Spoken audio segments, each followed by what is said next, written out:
I, Alan John Kyeremateng, swear by the Almighty God swear by the Almighty God that the evidence I shall give before this committee that the evidence I shall give before this committee touching the matter in issue shall be the truth, the whole truth, and nothing but the truth. So help me God. So help me God.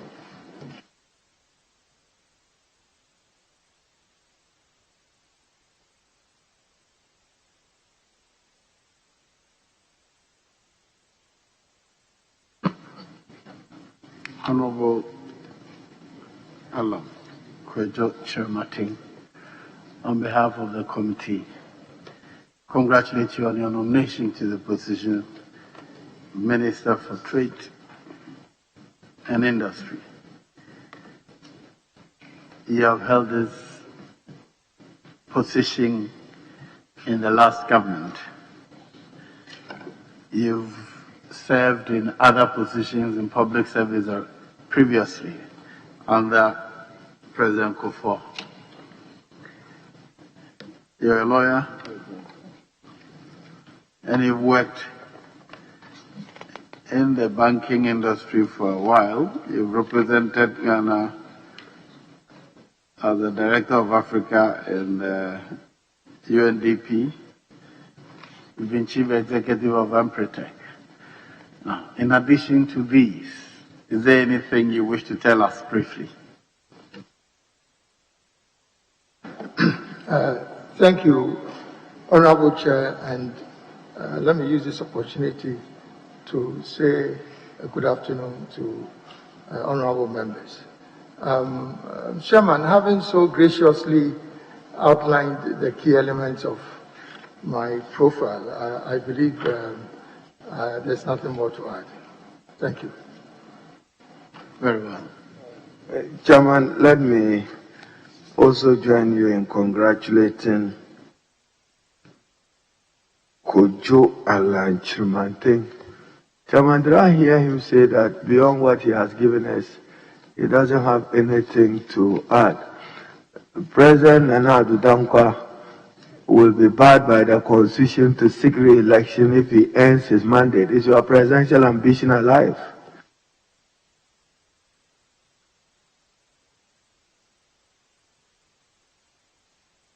Mr. Chairman, I'm sure my very good friend, Honorable the Minority Leader, threw this in just to welcome me. So I'll pass the question. Union. It became necessary for Ghana to negotiate a new agreement with the UK. Now, under normal circumstances, this ought not to have been a contentious one regarding the long-standing bonds of friendship between Ghana and the UK. So we started technical consultations in March 2018, hoping that we could come to an agreement before the exit date of the UK from the EU.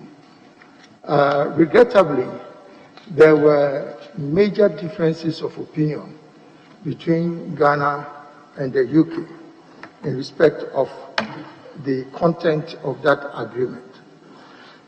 The position of the UK had been that since we already had an agreement with the EU, of which UK was part, in their own view, if they were exiting from the EU, then the principle of continuity ought to be invoked, meaning that the provisions that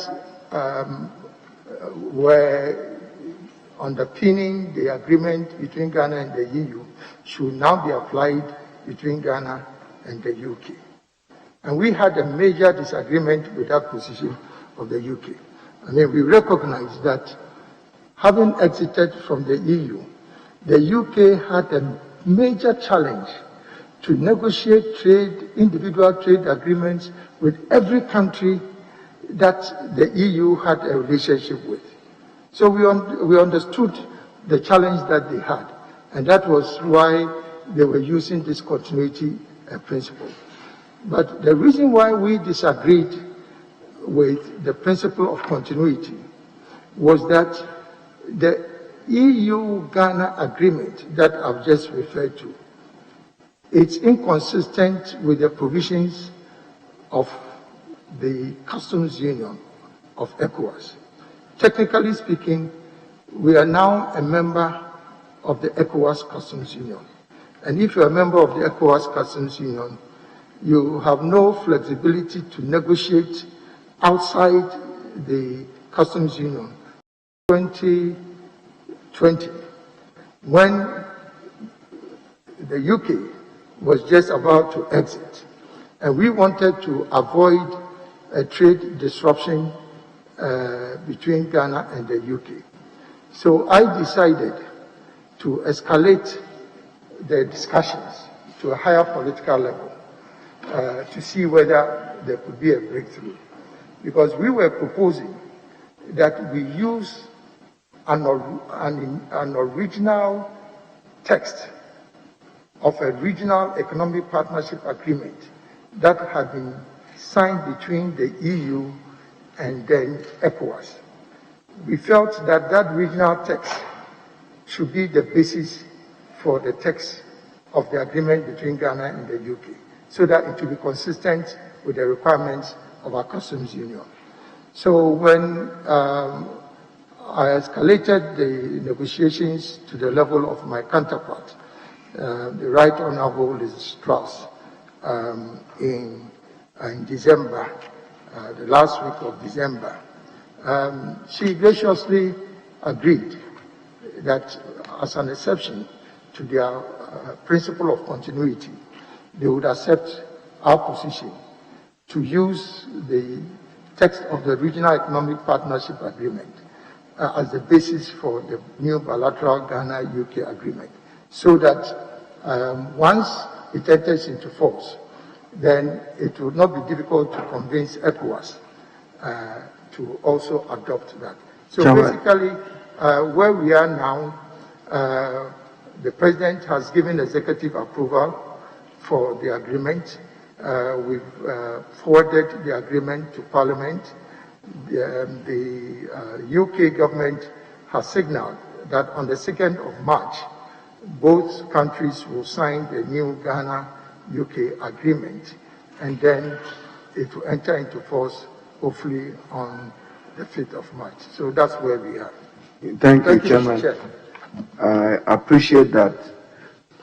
The bane of every finance minister in Ghana, from independence to yesterday, is the problem of imports outweighing exports, particularly rice and sugar.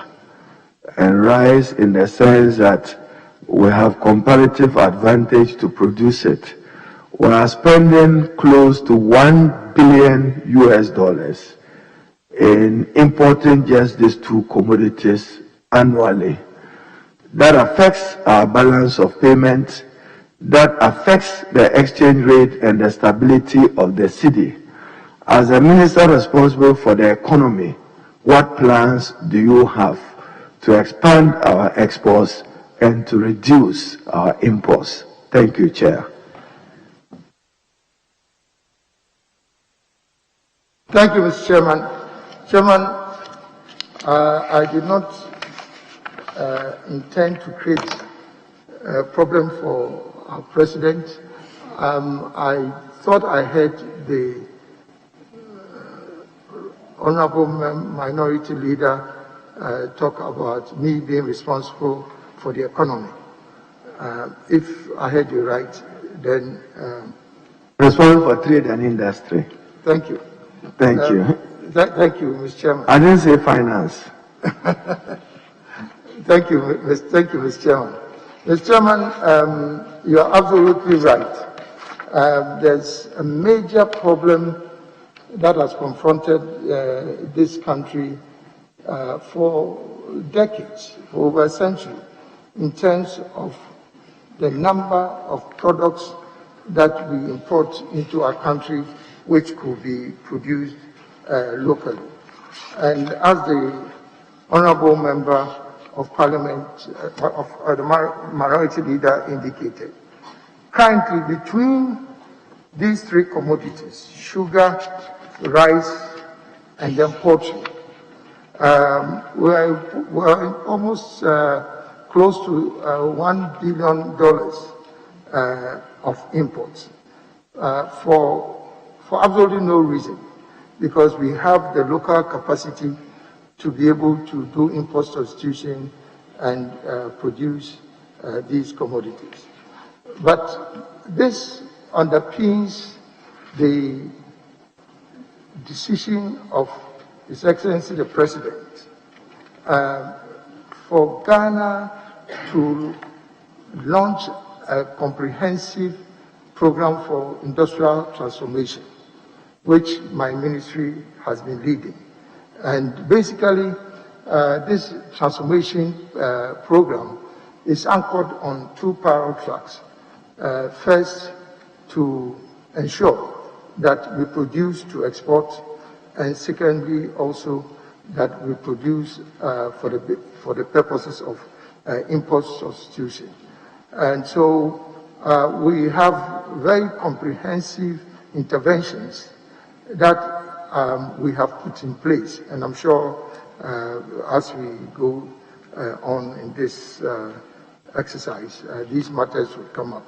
Very comprehensive transformational interventions that is building the capacity of local businesses to be able to import substitute and also even produce these products for export. So we are already on the right path, and that's the basis for our industrial transformation agenda.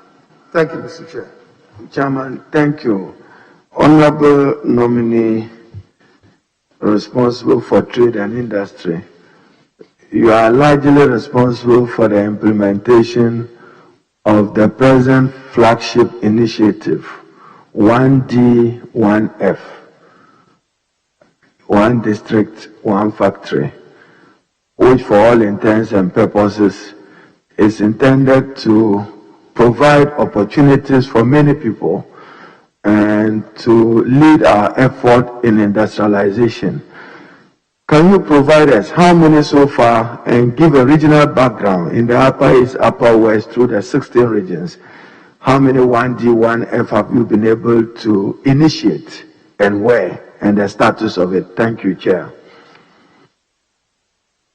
Chairman, Mr. Chairman,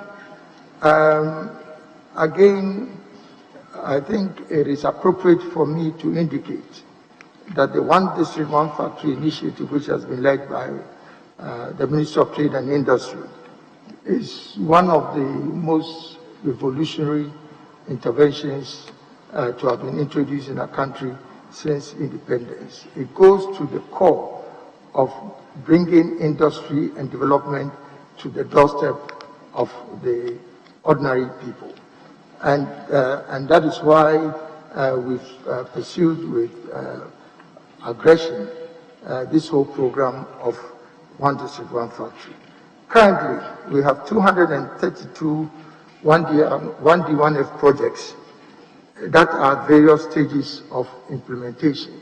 And contrary to some of the comments that have been made, that the 1D, 1F is an attempt just to brush up existing companies. Indeed, whilst the program implementation framework allows for existing companies to be 1D, 1F companies, but if you look at the statistics, out of the 232 companies, only 64 are existing companies and 168 are new companies. Now, the breakdown is as follows. Projects currently operating as 1D, 1F is 76. Projects under construction is 107. And then projects ready to commence construction within the first half of this year is 49. And so far, out of the 232 projects, 56% are agro-processing projects, 22% general manufacturing, 5% meat processing, primary agriculture is 4%, and there are other industrial enterprises which constitute 13%. Through the intervention of the 1B1F, 139,331 direct and indirect jobs have been created by the 76 companies that are already operational. 285,915 additional direct and indirect jobs are projected from the projects that are under construction. Mr. Chairman, through this initiative, we've been able to mobilize 2.3 billion Ghana cedis from local financial institutions. Government has provided interest subsidy payment to support 213 interest subsidy support of 213 million Ghana cedis. This is meant to de-risk the project for the banks because the interest subsidy then makes it easier for them to become more profitable. And in addition to that, 603 million import duty exemptions have been granted to 37 1B1F companies having come through this honorable house. Mr. Chairman, unfortunately, I do not have with me the regional breakdown, but this is the status. So can you speak with certainty that as revolutionary as you describe it, it's in the Upper West region as in the Upper East region? Can you speak with certainty? There are 1D initiatives in Bolga, Navrungu, Zebla, or any part of it, or in the Upper West region, whether Lambuse or Tumu or where in these two regions, I want to know whether the revolution have gotten there. Thank you, Chair.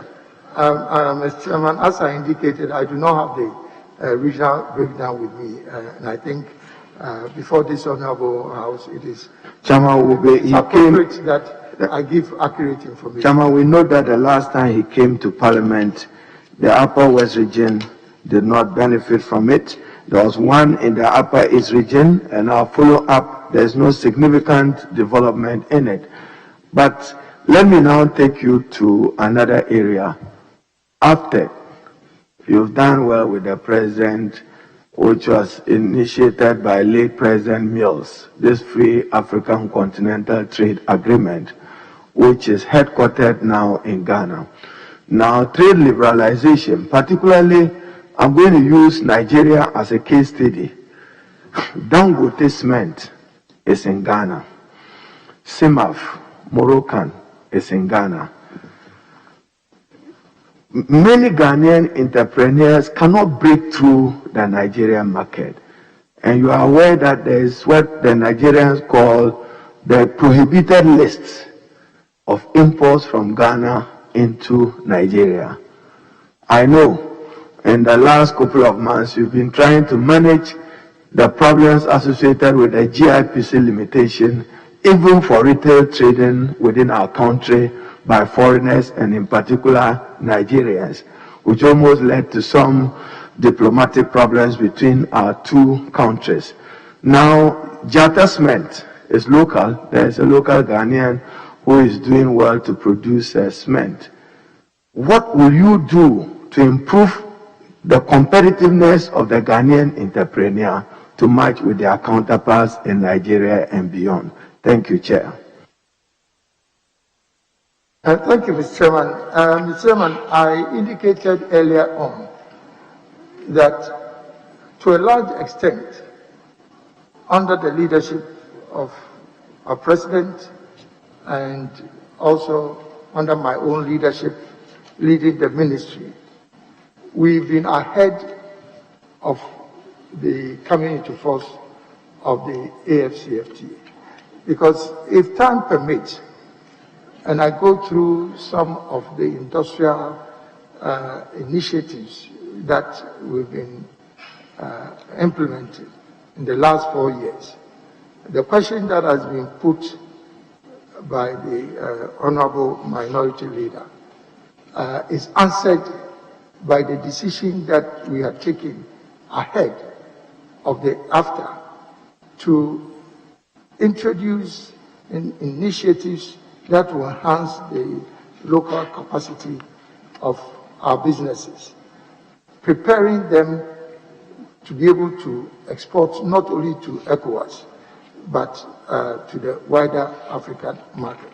I don't want to just dwell on the 1D1F, but the 1D1F is a major intervention that would enable our companies to be able to produce, to meet the requirements of AFTA. But beyond that, as I said, there are other interventions which are already in place. But in addition to that, Mr. Chairman, specifically following the start of trading, we've already initiated a national program of action to identify different categories of Ghanaian companies that we would support to take advantage of AFTA. One category are companies that are already exporting to Africa. So these are low-hanging fruits. So we are distilling information on these existing companies. All we are doing is to make sure that we enhance their capacity to be able to sell more. Then there's another category of companies that are exporting currently, but not necessarily to Africa. So it means that they have the capacity to export. And so we are also helping them to identify specific products that they can now produce to export to the African market. And obviously also new companies that we can incubate specifically to target AFTA. So there's a lot that is already going on. Thank you, Mr. Chairman. Chairman, that's appreciated. I'll take the nominee to the manufacturing sector of Ghana. What's its contribution to our GDP? But I want you to respond relative to a lopsided industrial development in Ghana. Beyond Tema and Accra, and little portions of Ashanti region. And Chairman, we all can use it as an example. When it's 4:30 p.m. to 5:30, you see in the industrial area, maybe North Kaneshi, large army of young people come out, heading home.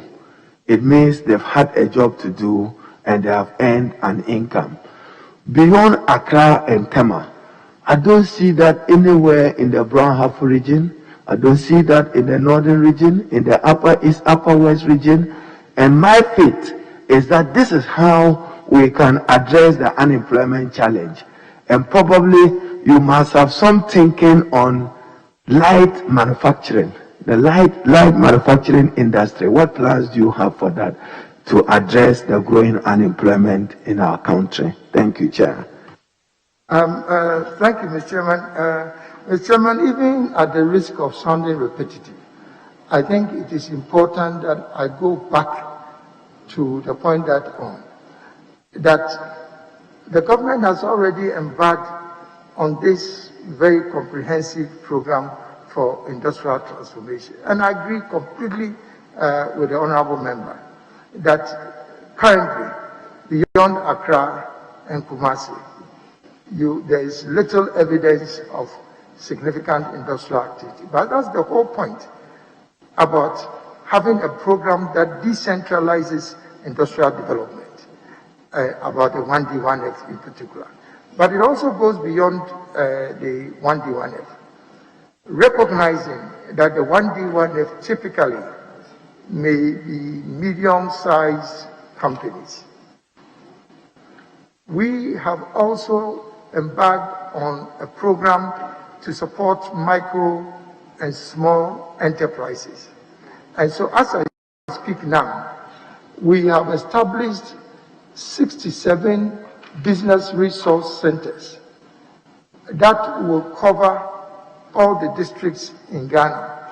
And these business resource centers, 37 of them are already operational, and the other 30 will be completed again by the middle of this year.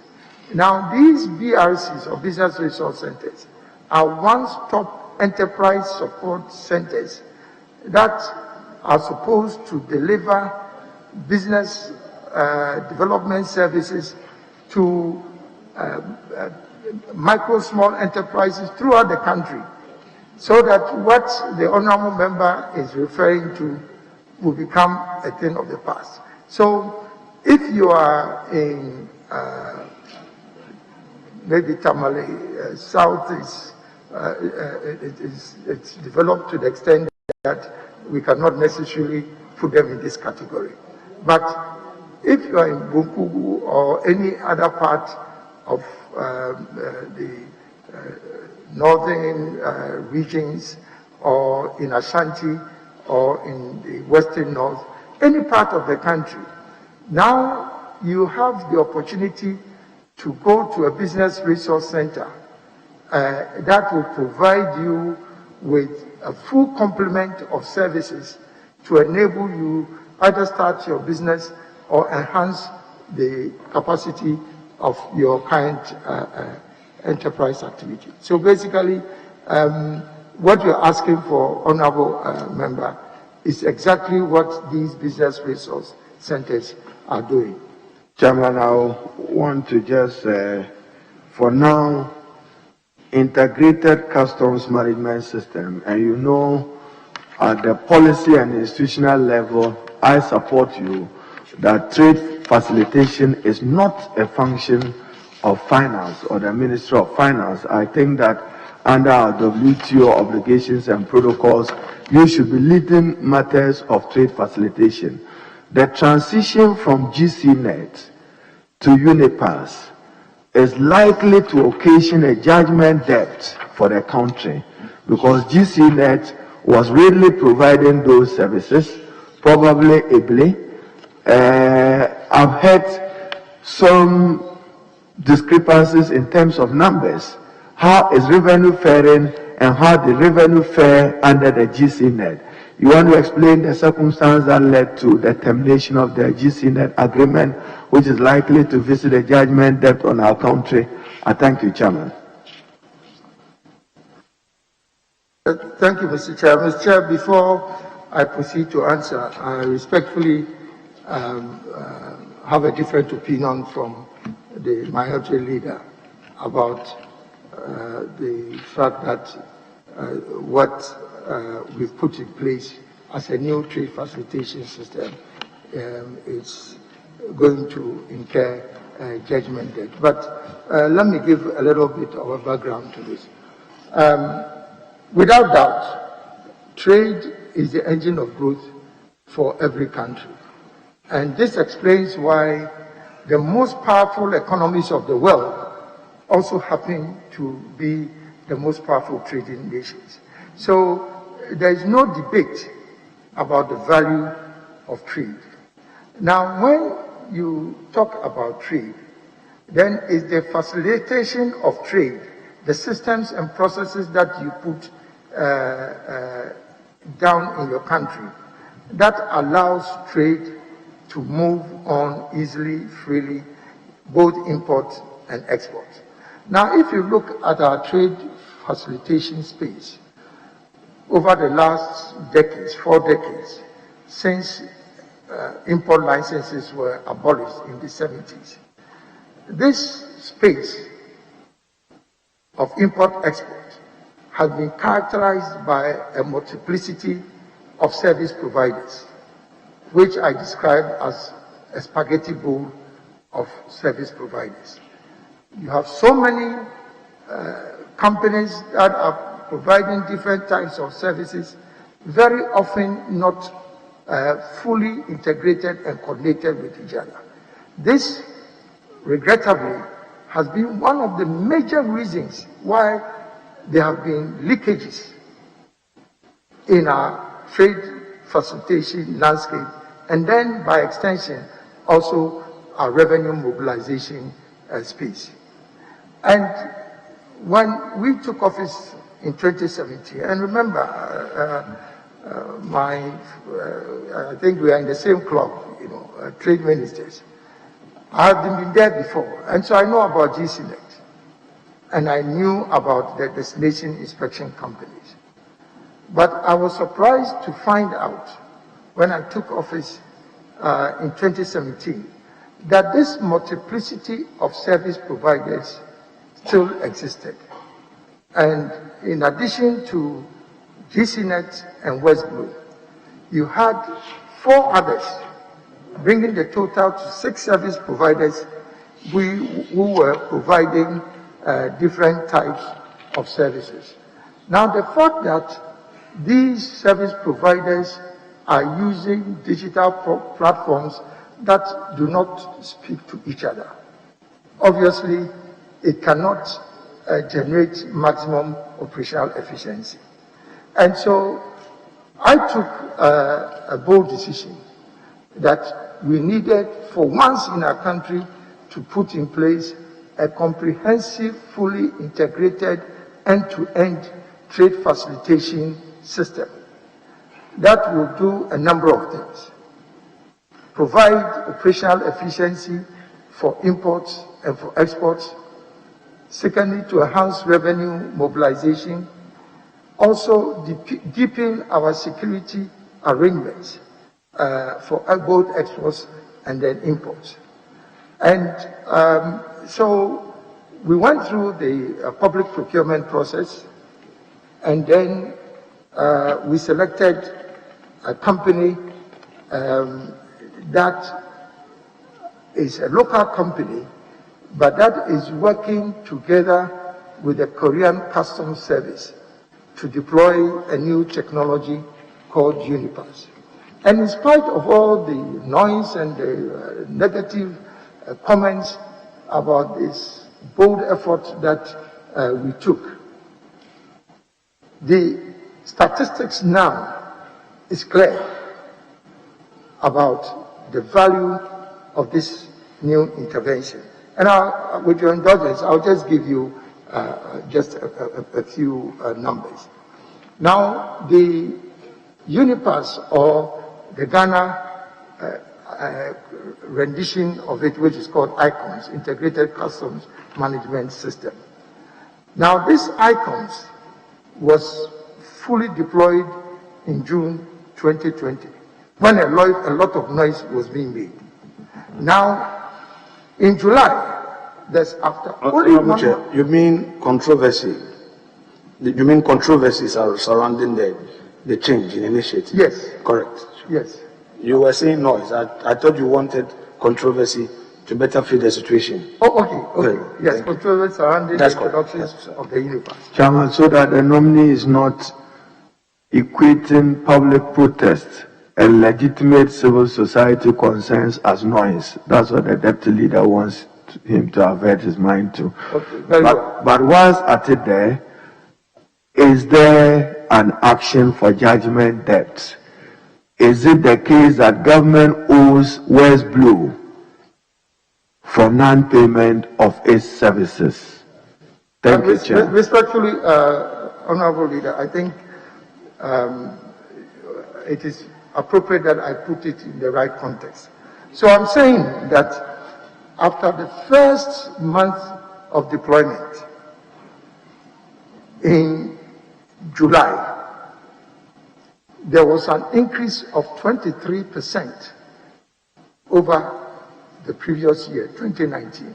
This is against the background that we were in the heart of the COVID experience, which obviously then meant that there was a lot of trade disruption. In the second month, in August, there was a 31% increase. In September, 34%.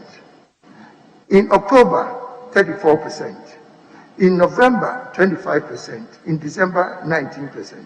So, Mr. Chairman, how is it that a system that had been described in very negative terms could, upon deployment, immediately increase our revenue mobilization to start. It's never happened in this country before. Minister, it's not about increases in volumes of trade and volumes of what was imported. No, it's a function of CIF, many of it.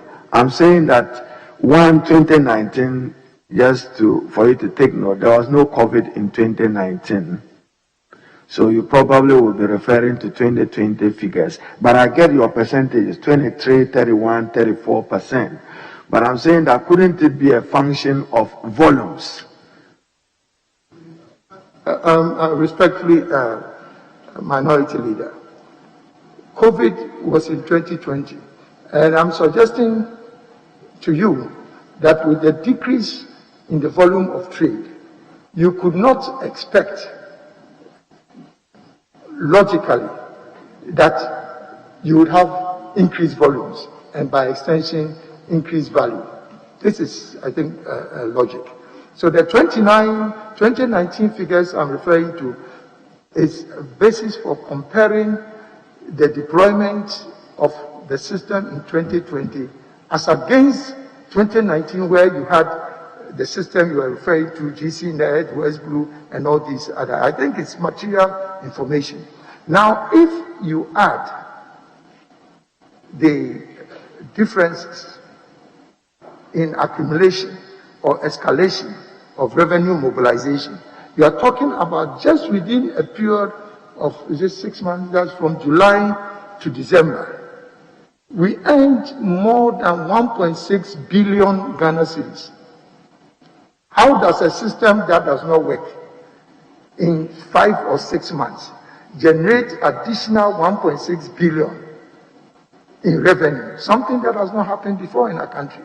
So I think that this is a material fact. But I can now go on. Chair, with your leave, Honorable Nominee. So from what you just saying, the figures you just given out, your suggestion is that, but for COVID, the figures would have even gone higher. Exactly so. Mr. Chairman, I'll now proceed to respond to the issue of potential judgment debt. And again, it's a serious matter that he has raised. And I need to give you the historical background. And that's the only way you can explain whether there's the potential for judgment debt or not. Now, the original agreement between the government of Ghana and Designate was signed on the 2nd of October 2000. But this agreement did not become effective until around 2003. Now, the agreement provided for a 10-year period of service provision. So that was supposed to take us from 2003 to 2013. Now, before the expiration of the agreement in 2013, there was a first supplemental agreement, which was signed on the 26th of August 2013, giving an extension of 5 years to the service provider, the GCNet. So, ostensibly, this supplemental agreement was supposed to end in 2018. Strangely enough, in October 2016, 2 months before the end of the term of office of the previous government, 2 clear years before the expiration of this agreement, first supplemental agreement, because it was supposed to end in 2018. There was a second supplemental agreement signed on the 28th of October 2016, extending an unexpired term of an agreement for a further 5 years to end in 2023. Obviously, this calls for some kind of inquiry. An agreement that has 2 years unexpired term is now extended for a further 5 years from the time that it is supposed to end in future to 2023. So, on assumption of... But you can keep it there. I should understand that if you have your copy of that agreement with you, which was signed in August, I should recall that I facilitated the first part of it, but in the extension, I said 10 years, but after 5 years, subject to an assessment. You don't find that in that agreement? It was there. Yeah. I'm just saying, in what you are holding, we said that if you pursued it for those number of years, renewal was only subject to an assessment. And I recall bringing in some experts from Belgium to have examined the whole GCNet trade facilitation regime. But it's intriguing, the details that you have shared. But I'm saying that go more into the agreement that you signed. There was a condition that it should be subjected to an assessment for an extension. Thank you, Chair. Thank you, Honorable Member. That is not in dispute. But I am submitting that after the assessment has been made and you make a decision that you would extend it, it is strange that 2 years on an unexpired term of an agreement, you extend it for a further 5 years. So the issue that you are advancing is not in contention about the fact that an assessment had to be made. And the assessment was made. So Mr. Chair, I think that's not the issue. Nominee, so was the extension done before the assessment? The extension, was it done before the assessment? I would suppose that it was done after the assessment. Chairman, I'm just putting it on the record. If you read the 2013 agreement, it was extended for 10 years. So 2013 for 10 years would have been 2023. But there was a provision in the agreement which said that because technology changes very fast, after 5 years into the agreement, you renew subject to an assessment. I just wanted that to be part of the record. And if you doubt it, you can refer to the agreement that you are holding, that there was dedicated provision for that. Thank you. Thank you, Mr. Chairman. Just also to put it on record, that there's no dispute about the requirement for assessment. I was just saying that if you have an unexpired term of 2 years on an agreement, and you give an extension of 2 years after the term of expiration, which is in the future, it's an interesting case in law. That's all that I'm saying. But let's escalate the matter. So here we are. We come into office in 2017. Now we realize that the supplemental agreement that was signed, both the first and the second, to all intents and purposes ought to be construed as international agreements, because SGS, which is the majority shareholder of Designate, is a foreign company and has majority shares in the Designate.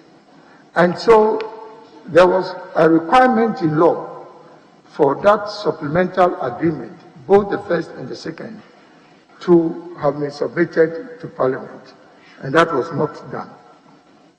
Secondly, Article 11.3 of the original agreement signed in 2000 that I referred to granted government the right to early termination, which is a standard clause in many... Was the 2000 agreement submitted to Parliament for approval? No, because at that time, that provision in law no, I just want to know, was the 2000 agreement brought to Parliament? Thank you. There was no requirement, yes. So based on these two factors, the agreement, the two supplemental agreements themselves are void in law.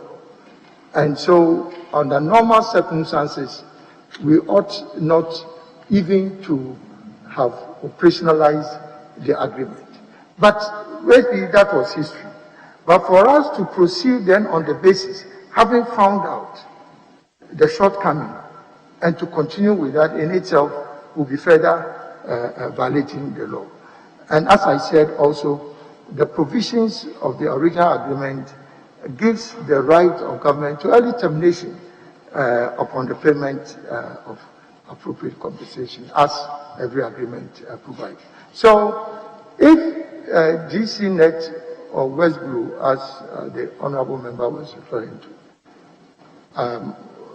decides to go to court, will be ably represented there, and we'll look at the merits of the case. Yes, John. Thank you, Mr. Chairman. Congratulations to my boss, the honorable nominee. You gave me my first political appointment as your PA, and I will eternally be grateful for this opportunity. You have done a lot as the Minister for Trade, one district, one factory, implementation of AFTA, among many things. I, however, have an instruction from the Ejuso Traditional Council to bring a matter to your kind notice.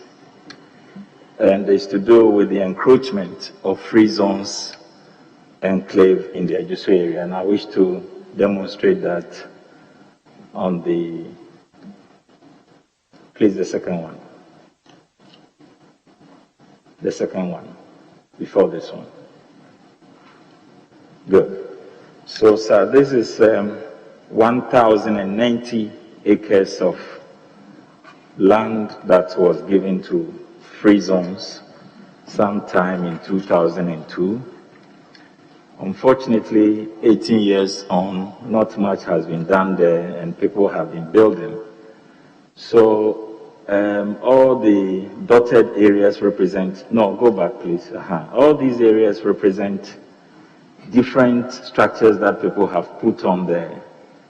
The colors represent different levels of construction, from completion to lintel to foundation. Now, when we worked, it's about 1/3 of the total area. And I have been asked to bring to your notice and seek your comment on the matter. Respectfully, sir.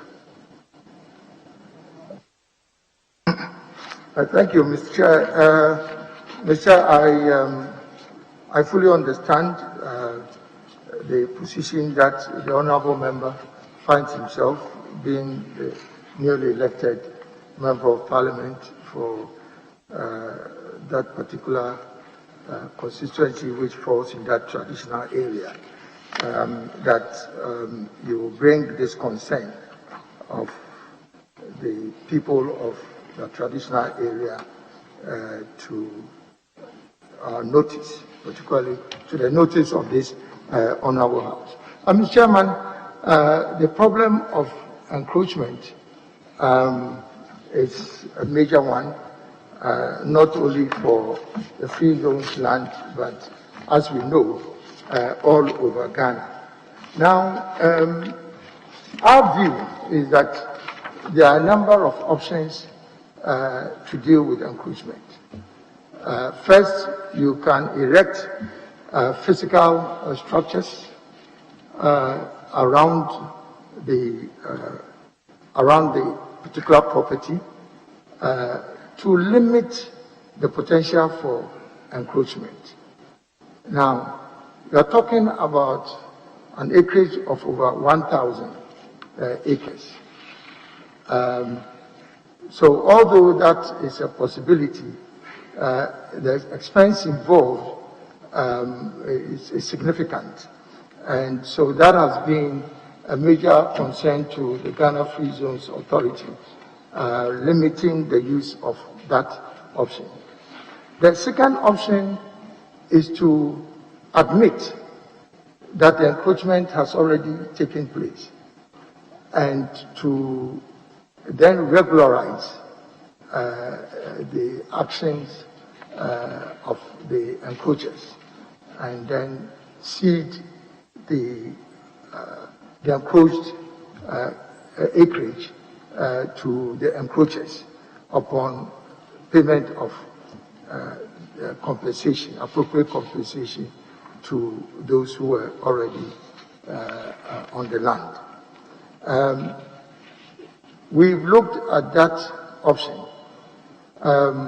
We have not totally discounted that, but we've also not taken a firm decision on that matter, because this is public land, and for whatever reason, it is strange that for the project that was to be executed for that traditional area, that you have residents within that area who will then do such a thing as encroaching on those lands. But as I said, it's already happened, and we are investigating that. When the Free Zones Authority realized the extent of the encroachment, they engaged the services of a surveyor to assess the extent of the encroached area, so that an appropriate decision will be taken. Now, I'm just basically to end on this note that we feel that the way forward is to accelerate the development that is intended on the proposed site, and that automatically then also serves as another option of warding away encroachers. And we are continuously engaging with the chiefs and people of Ejisu to sensitize them on the need for the traditional rulers and then the people of Ejisu themselves to protect that property. So basically, it's not being left in abeyance. It's a matter that is being seriously addressed. So, Honorable Member, I think you can convey this to the traditional rulers. Thank you, Mr. Chairman. Thank you very much. Honorable Minister, I want to follow up on this one. I've been actively involved in it from the beginning. When I was at DVLA, became a member of Parliament, Committee on Roads and Transport, we visited it. Let's be clear. Does the Ministry of Trade wish to do anything on that site? It's been 19 years. There's a conflict of the personal needs versus the public need. Does the Ministry of Trade or Free Zones Board wish to do anything on the land? And when are they going to do it? Honorable Chair, I agree with you with the sentiments that you have on this matter. But I think you would appreciate that this matter is similar to other cases around the country where pieces of land have been acquired by government, in some cases through compulsory acquisition, but they have not been developed for that purpose. Multiple cases. The problem has always been a question of resources, because all over the world we know that industrial enclaves or industrial zones or industrial parks are a major instrument for industrialization. So it is perfectly in order and it is appropriate for government to acquire or develop land banks. We talk about this all the time. To develop land banks that can now then become available to potential investors. But the point is that once you acquire the piece of land, you pay compensation, and it's a lot of money. And now you have to develop the land. And so it has purely been a question of resources.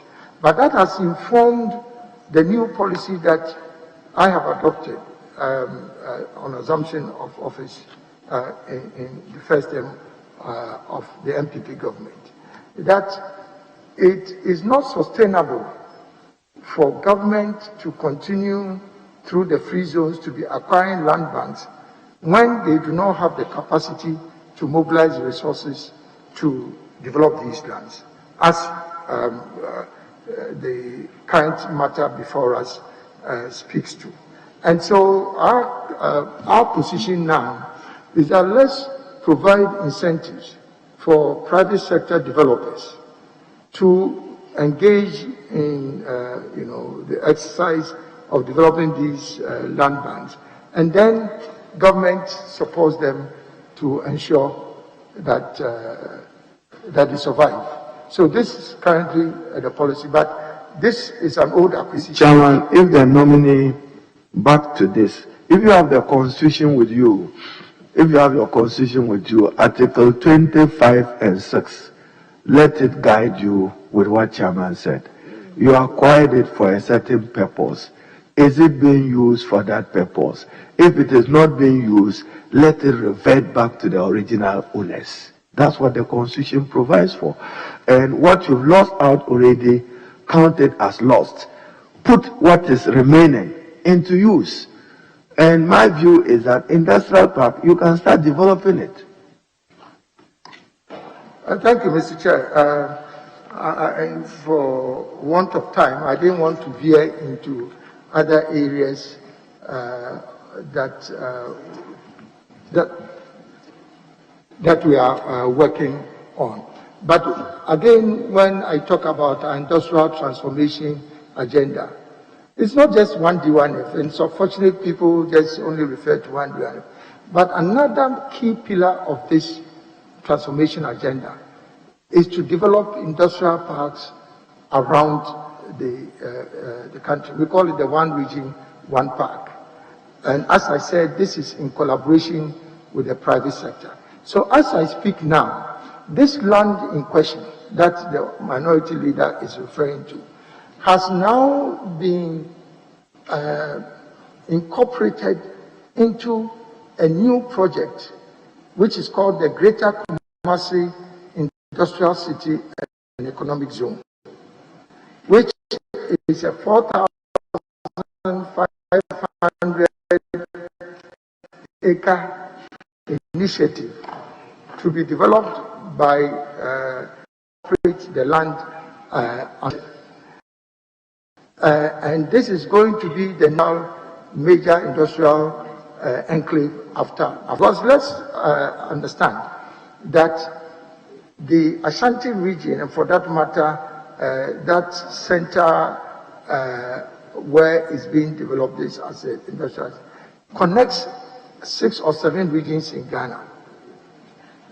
Greater Accra, Ashanti region, Western North, part of Central region, part of Eastern region, is also the transit corridor to the Sahelian countries.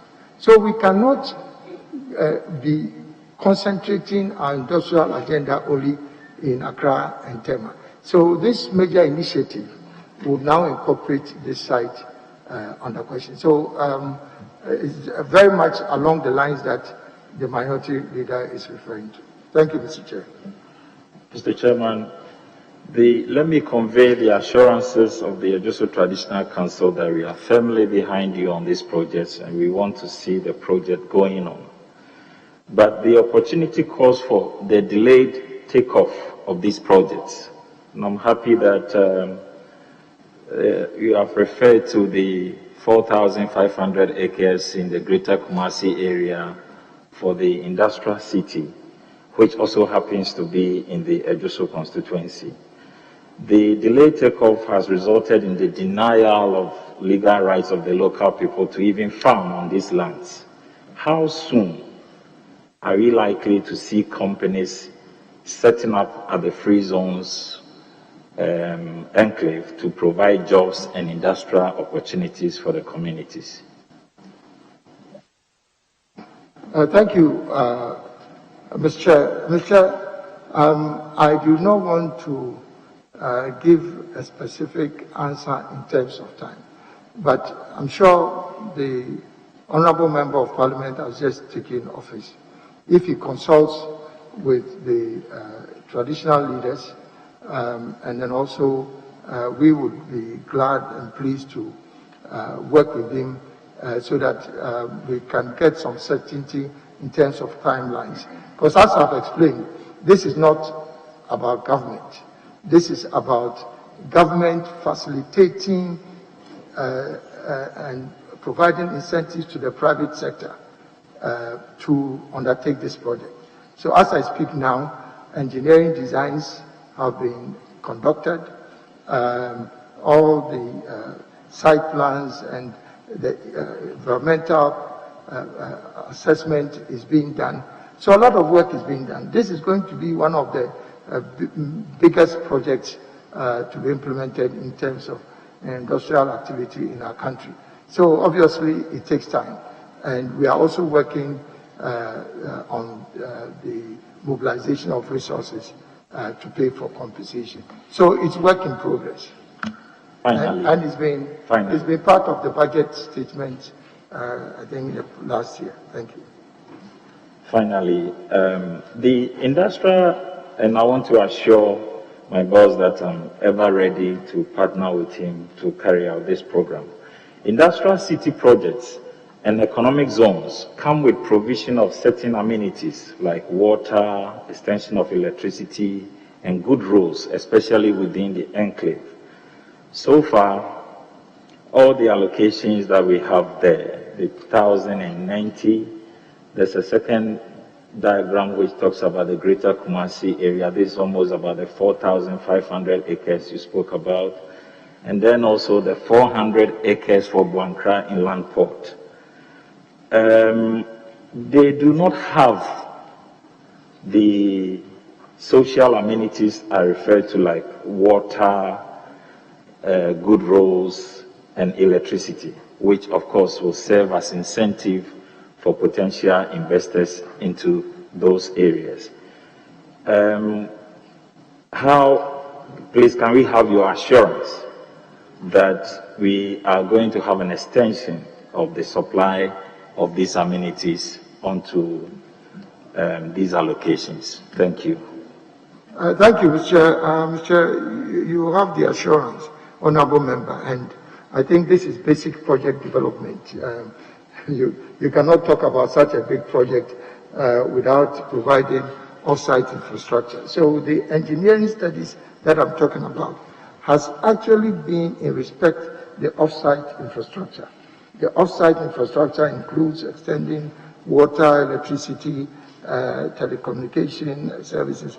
All those things are part of the off-site infrastructure. And the last mile infrastructure will then be undertaken by the anchor tenants who come into the industrial city. And so I think it goes without saying that a big project like this has to have all the amenities for it to succeed. Thank you, Mr. Chair. Yes, Nilemte. Thank you very much, Honorable Chairman. Honorable nominee, first let me ask you, what is your position on green industry and the advantages involved in this, and what is Ghana's policy on the green industry?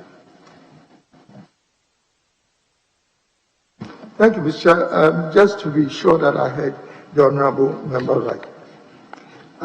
Is it green industry? Yes, thank you. Mr. Chairman, as we know, globally, the world is going green. And we are following that developmental trajectory and that development path. And we are working in collaboration with other sector ministries to ensure that we also go green in terms of our industrialization plan and efforts. But to a large extent, because we are driving a policy and program that is supporting the private sector, you know, to intervene in these areas, and not government itself making the investments.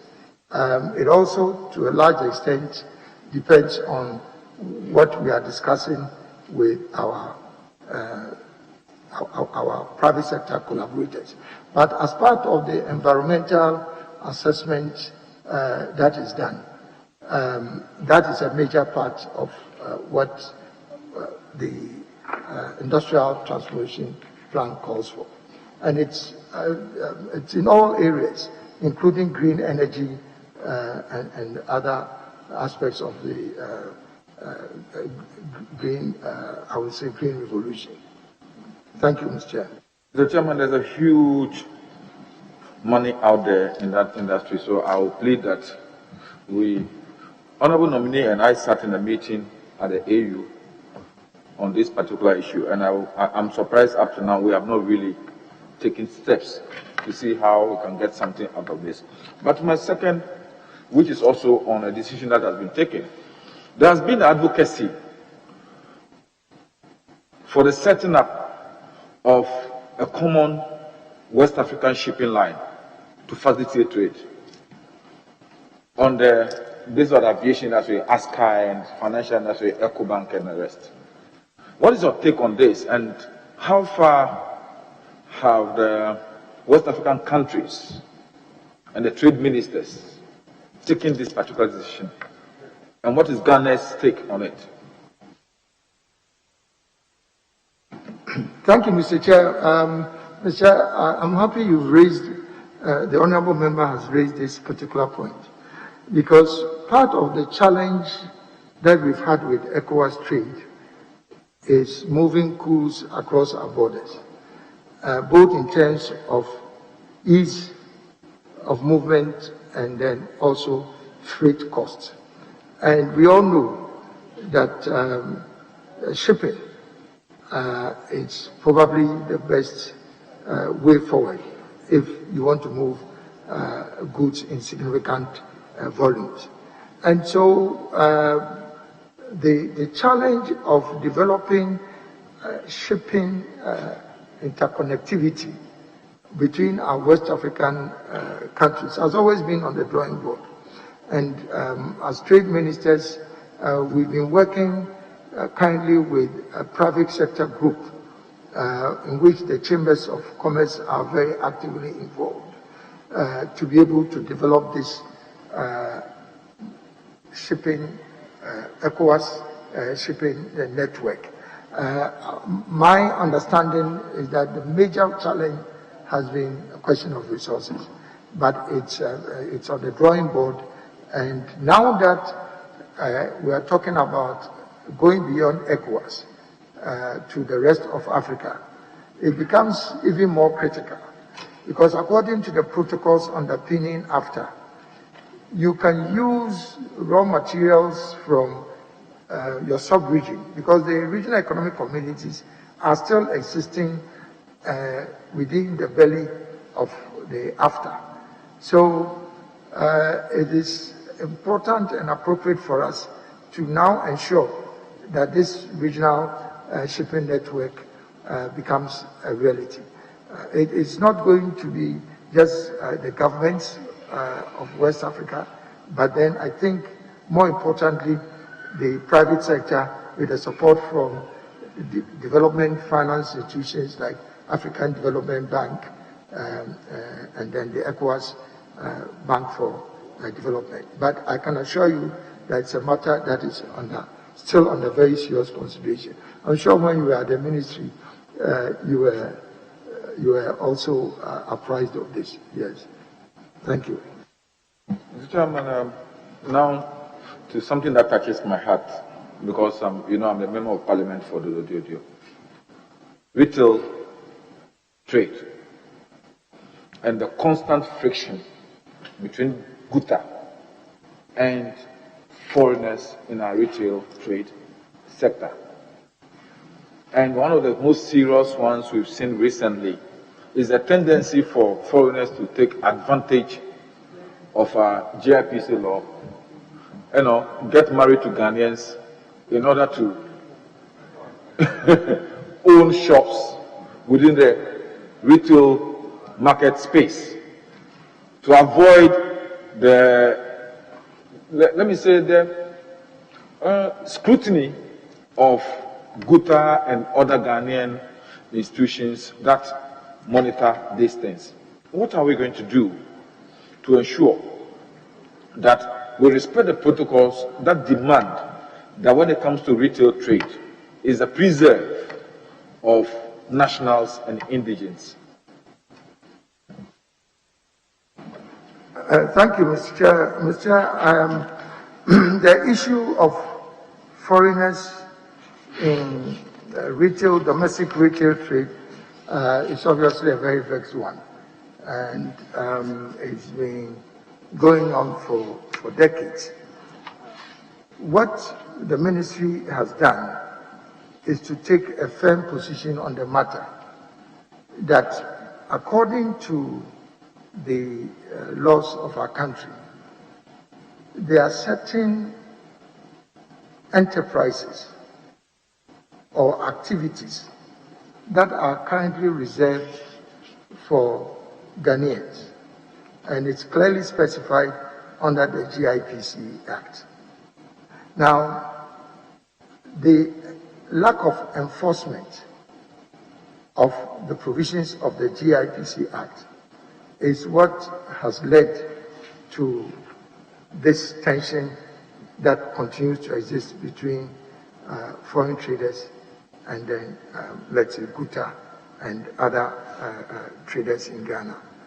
Now, beyond the provisions of the GIPC Act, there are also several provisions in different enactments that have to be respected, whether you're a Ghanaian or a foreigner and you want to engage in retail trade. The challenge that we've had is that even if the provision in the GIPC Act was waived, I'm saying even if it was waived for a variety of reasons, there's still a requirement for foreigners engaged in retail trade to abide by the laws of Ghana. And so what has occurred is the abuse of these laws and regulations. I mean, whether it's immigration laws, whether laws relating to revenue, GRA regulations, or even regulations in respect of business operating licenses that is under the authority of our metropolitan and district assemblies.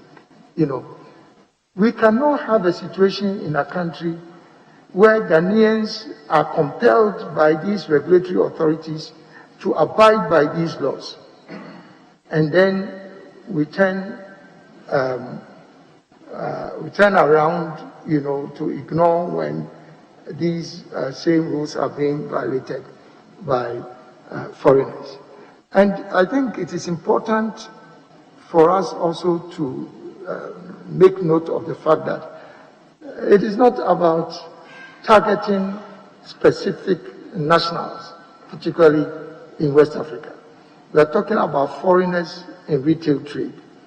And so, because of the tension that has arisen over the years, we have had very serious consultations between our various countries, and then even at the level of Ecowas. And we've agreed that foreigners who want to engage in retail trade in Ghana must go by the laws of our country. I know that issues have been raised in respect of conflict between provisions in the Ecowas protocol and then our domestic law. But the law is clear on this. And as I indicated, even if that requirement of the GIPC was waived, the other regulations have to be respected. What I can say in conclusion, though, is that in order to ensure that we maintain our long-standing bonds of friendship and economic engagement, particularly with our neighbors in West Africa, that we've taken a position that in all cases where there are violations of these provisions, that we must make sure that we engage and consult with each other rather than take arbitrary actions. So that has been the position. Chairman, I've finished, but let me also inform the honorable nominee that in looking at that angle, I think he must engage more because now the Chinese have virtually taken over the market. After we approve, then you can have a private chat with him. Yes, leader, I thought you... Chairman, thank you. Honorable Minister, let me commend you. Join earlier speakers. Relative question asked by the Honorable Neil Antivanderpool, and I recognize that you've taken the trouble to run us through the existence of the law and all that. In recent times, we've experienced a situation where there was near or even exchanges, clashes between our nationals and other foreign nationals. Then, all of a sudden, it's been quiet. I think it's been on and off. But I believe this didn't just happen. Are you able to apprise this committee some concrete measures, however temporary they are, that this government, led by your good self, has been able to undertake to restore the seeming quietness? Thank you, Mr. Chair. We, as I indicated, have in particular made an effort to consult with our friends, particularly in Nigeria, in Togo and Benin, about finding ways of addressing these issues that are under reference. We also had a delegation from the Parliament of Nigeria that visited, and we had consultations and engagement with them. So the point that I would like to stress is that the consultations and the engagement that have been led by the ministry under the leadership of our president is what has made it possible for us not to sweep the matter under the carpet, but to bring the tension down. And that is how come you see that the tension is not as intense as they were. Yeah.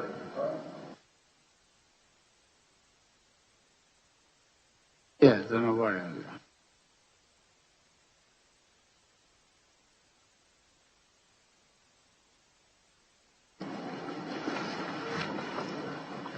The Africa Continental Free Trade Agreement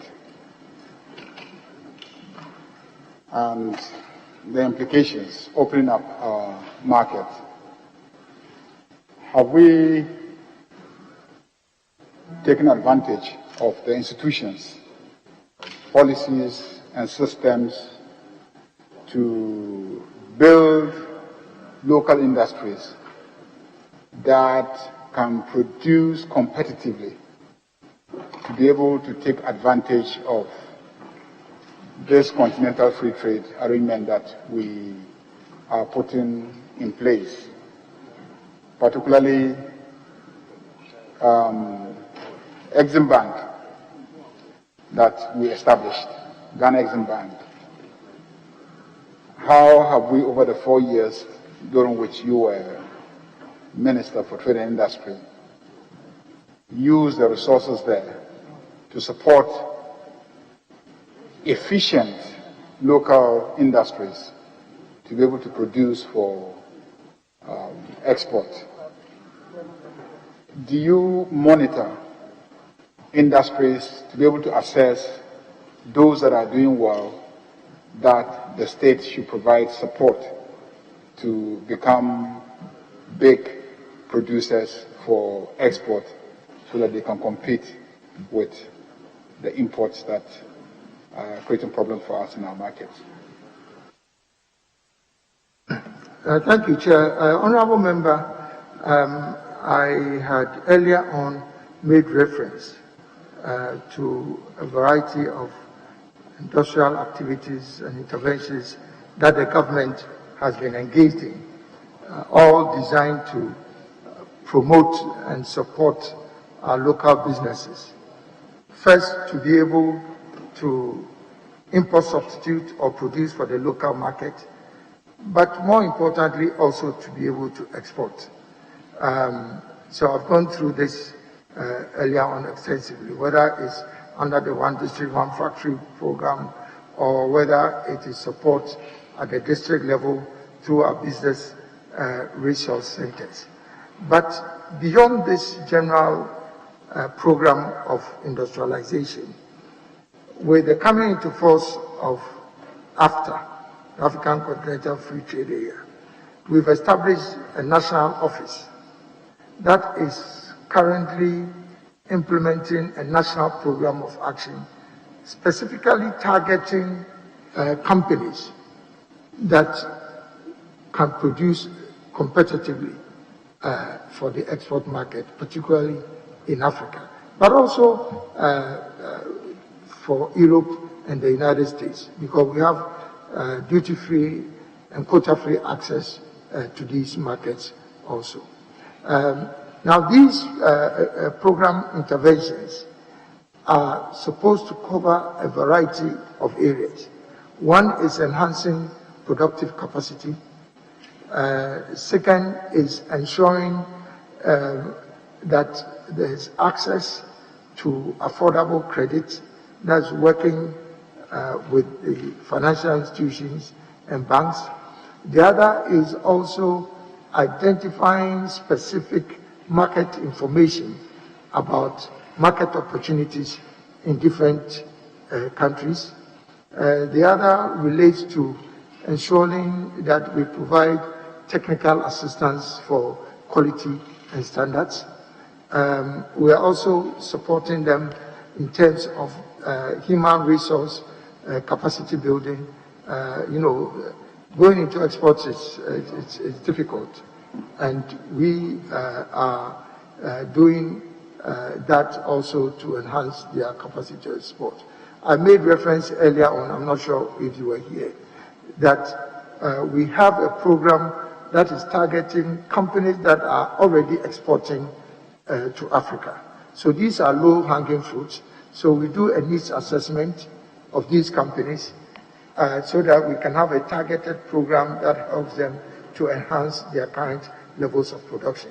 But there are others that are not exporting to Africa, but exporting to other parts of the world. So we are guiding them also now to be able to also identify opportunities for the African market. So a lot is going on, and sometimes it's difficult to have the opportunity to talk about everything. Nominee doesn't know Honorable Muntaka is here. When you give an elaborate answer, he takes notes and to come in cross-examination. So he says today is Friday, he doesn't want to do his usual thing. So if you give very short answers, we'll have few questions for you. Yeah. He says if you give an elaborate answer, you will take notes. Honorable, I thought you were going to ask a question. Yes, Honorable. Yeah, Honorable nominee and former Minister for Trade and Industry. Now, the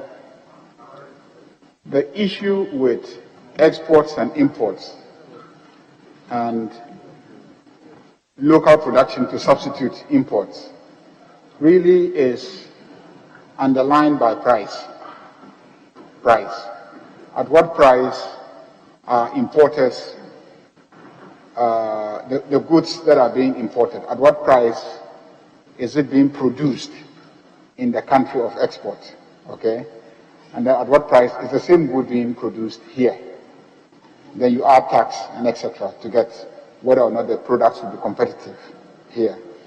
Now, do you have a mechanism for taking items and analyzing critically the inputs and trying to deal with the inefficiencies in the price buildup for the production of those items? Let's take, for instance, rice. We're importing, close to 1 million or more metric tons of rice every year. And then we're talking about producing rice locally. But if you compare the unit cost of production in Thailand, you compare the unit cost of production in Ghana, unless you deal with the inefficiencies in the price buildup in terms of the unit cost of production, you can never be competitive. So somebody will still produce in Thailand, ship it, come here, still handle logistical costs, and still be able to outcompete the local producer of rice here, because he has a price buildup that is just inefficient by imposed fertilizer pricing, by imposed chemical pricing, by all sort of impositions. That just produces an inefficient production cost. As a ministry, do you have a strategy for a more detailed work on production cost? Because I've been at the ministry before as a deputy minister. All the things that you are saying today, we said it at that time, and etc. But the key thing is to zero in on specific items you are producing and the efficiency of what you are doing, and ultimately the price of the item. How are you able to deal with that? Thank you, Mr. Chair. We have a very comprehensive program of support to our enterprises that we support. And the services are not provided by staff of the ministry. We engage technical experts in many cases that would interrogate the areas that we've identified, that would examine areas that lead to cost buildup and operational inefficiency. So our team of experts and consultants are doing exactly what you're saying. Thank you, Mr. Chairman. Yes, Honorable Kyeremateng. Thank you very much, Chairman.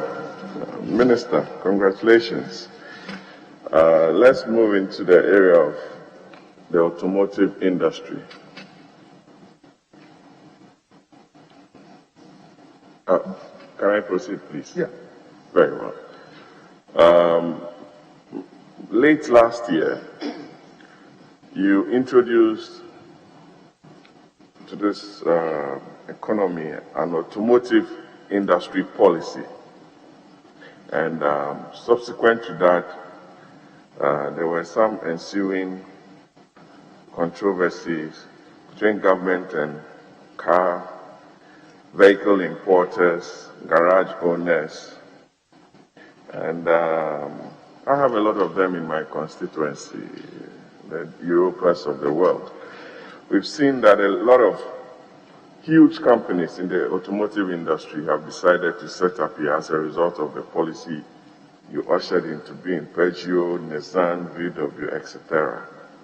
What is the status of this laudable program in the face of these challenges from our local industry players in that sector? Thank you. Thank you, Mr. Chair. Mr. Chair, the implementation of the automobile development policy has undoubtedly yielded very positive results, and I think I do not need to speak to that. But it is clear that there has been some misunderstanding between different stakeholders about the impact and the effect of this policy on their businesses. First is in respect of what has been described in the policy and the Customs Amendment Law as salvage vehicles. Reference has also been made to the issue of overage, importation of overage vehicles. And regrettably, there was a lot of controversy that has been generated over this. But I'd like to assure this House that there is really no need for that tension to arise for a number of reasons. Because if you look at the provisions of the Customs Amendment Act, which refers to salvage vehicle, unfortunately, the law did not specify what is described as physical damage or wreckage. I don't need to get into the details of the law. But we explained to the stakeholders that there will be the need for regulations to be put in place that will further define the implementation arrangements of what is in the law. And I think that to a large extent, the industry players have now come to appreciate and understand that there's really no threat to the businesses that they are undertaking. And that, in actual fact, they stand to benefit from the development of the auto industry in Ghana in a variety of ways. So whether it's the issue of salvage vehicles or the issue of overage cars, we've come to a common understanding with the industry players that in some cases there's a specific requirement that it is only when the Minister of Trade advises the Minister of Finance that certain provisions of the law would kick in.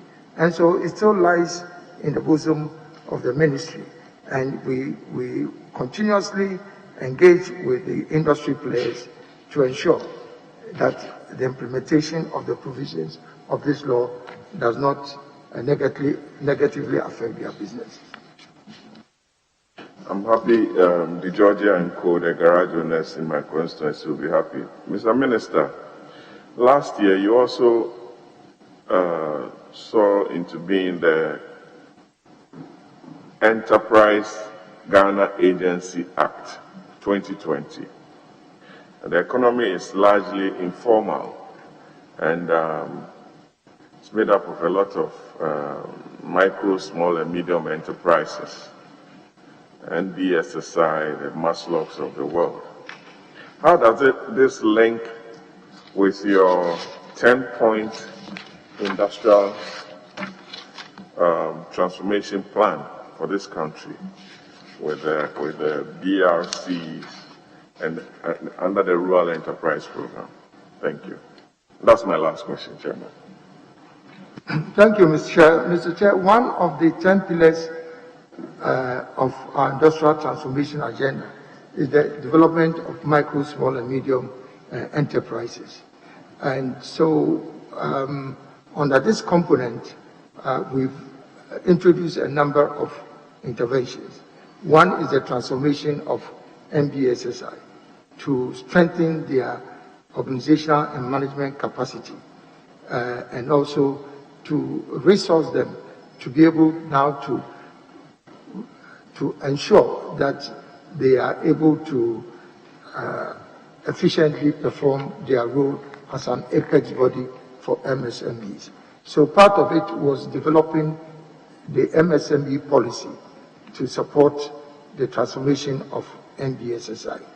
Secondly, as you alluded to, now we've expanded the scope of MBSSI and their reach into the districts with the establishment of the business resource centers, which are under the supervision and oversight of MBSSI. And so to a large extent, the MBSSI is going to become a reformed organization so that they can deepen their support to MSMEs. As you rightly indicated, over 90% of our enterprises belong to that category. And we needed a transformed organization to be able to support these enterprises.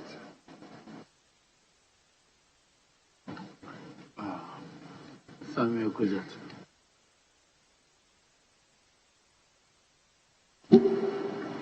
Most grateful, Mr. Chairman. Mr. Chairman, let me congratulate the nominee and indicate that though I do not know how long he will stay at the ministry before he resigns to run for president, I certainly wish him well. The first question is to seek the nominees' reflections on the exciting times in international trade following the emergence of the first African and first female Director General of the World Trade Organization, Dr. Ngozi Okonjo-Iweala.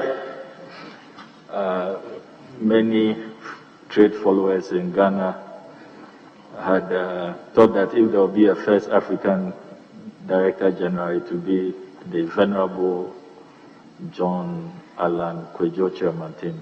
But Nigerians are good cousins, and so it is well in order, and we are all excited about this development. And we congratulate Dr. Okonjo-Iweala. But the question is, this is happening at a time that we are at the forefront of establishing the Africa Continental Free Trade Area. How do you think that Africa, and for that matter Ghana, which is hosting the AFTA Secretariat, can leverage this exciting development at the WTO? The new Director General has said that she would pursue deep reforms. She would address matters to do with protectionism, subsidies, and all the bilateral trade wars that are going on that leaves underdeveloped countries as the victims of all of these power play in rich economies. How do you think that Ghana can leverage this development, the first African Director General, with our AFTA agenda to expand the frontiers of fair trade for the benefit of our economies and to yield to job creation as we seek a rebound from the effect of COVID-19? Thank you, Mr. Chair. Mr. Chair, as the Honourable Member has very aptly described the WTO, the main objective of the WTO is to expand the frontiers of free trade. And to a large extent, that's the same objective of the African Continental Free Trade Area, to expand the frontiers of free trade in Africa by liberalizing tariffs and then also ensuring the free flow of goods and services between our African countries. So to a large extent, we are working towards the same objective. And in that regard, having an African as the Director General of the WTO provides an opportunity for us in Africa, whilst we embark on this major initiative of liberalizing trade between ourselves, how we use our collaboration between ourselves as a launching pad to enhance our participation in the global market, which is superintended by the WTO. So basically, if we can deepen our trade under AFTA amongst ourselves, that will then become a launching pad for us to increase our presence in global trade. And I think that once you have a fellow African, I mean, it can only be to advantage. So we hope we can fully use that opportunity. Thank you, Mr. Chair. Just by way of quick follow-up, has... Honourable members, today we will want to close early, so do your second one, please. I announced at the beginning, and we'll be smart today, so please, your second question. My second question, Mr. Chairman, will relate to a rather tragic development that occurred when the honorable nominee was minister. Tragic for local business and local initiative, local industries. On the 16th of February, a Sunday, 16th of February 2020, at midnight, the Ghana Trade Fair Company Limited, which is one of the institutions you supervise, it's under your ministry, carried out a demolition of some 28 companies at the trade fair. The managers of these companies indicate that they were taken by surprise, they were not notified. National security operatives are said to have carried out the demolition. I have the pictures of the demolition here. You see machinery, valuable equipment, and office accessories, all destroyed in the demolition. Can you tell us the circumstances of this demolition? Did you authorize it as sector minister? And don't you think that that is a blight on your reputation as champion of Ghanaian industries? Thank you, Mr. Chair. Mr. I think it's unfortunate that we have people who used to be tenants on the property of the Ghana Trade Fair Authority who have been affected by this development exercise. But as you are aware, the Trade Fair Authority is a private company, although government has 100 full shareholding in the company. And it has a board. The board took a decision that for the redevelopment exercise to go on smoothly, it required the evacuation of tenants from the site. And the relevant notices, as far as I'm reliably informed, had been given to the tenants over a 3-year period. And like with any major development project, you have a critical path that you follow in terms of project execution. And so the continued stay of the tenants was inhibiting progress in the development of the site. And basically the board took a decision that once notices had been given over an extended period of time, that they'll go ahead with the demolition exercise. We intervened at a point to see whether there was some arrangement that could be made to extend the time for them to be able to find alternative locations. And in actual fact, I am aware that the tenants were given some extension in terms of time.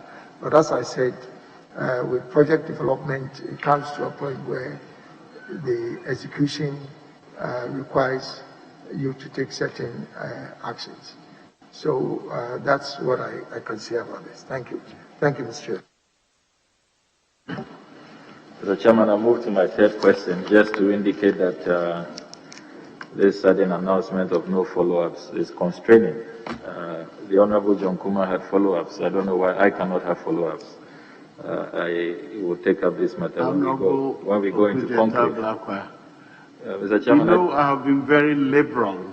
But I don't think on this instance you are being fair to me. Do early. Can you do your third one? I will place on record that you have not been fair to me because these are important issues. Keep that record to yourself. What is it? My third question, Honorable Nominee, will be from the 7th November 2018 official report of Parliament. Last time this House discussed the 1D, 1F flagship initiative.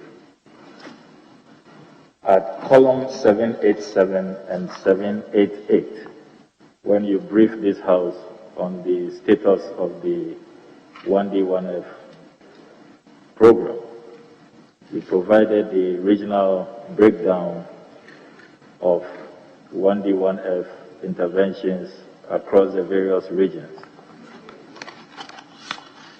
Parliament did raise concern about the unfair distribution. If I would have to make reference to the table you provided, the Upper East region did not have a single 1D, 1F project, 0. Upper West had only 1. Western region had only 1. Volta region had only 1. We did request that you consider a fair distribution of this 1D, 1F intervention. My question is, did you respectfully carry out this observation and concern that Parliament expressed? And can you give us the current breakdown of the 1D, 1F initiatives across the 16 regions of Ghana? Thank you, Mr. Chair. Mr. Chair, in an earlier question posed by the minority leader, I had indicated that unfortunately I do not have the regional breakdown, but I can assure you that the position is better now than the time that I made this representation to this House. Thank you. Yes. Very well. There.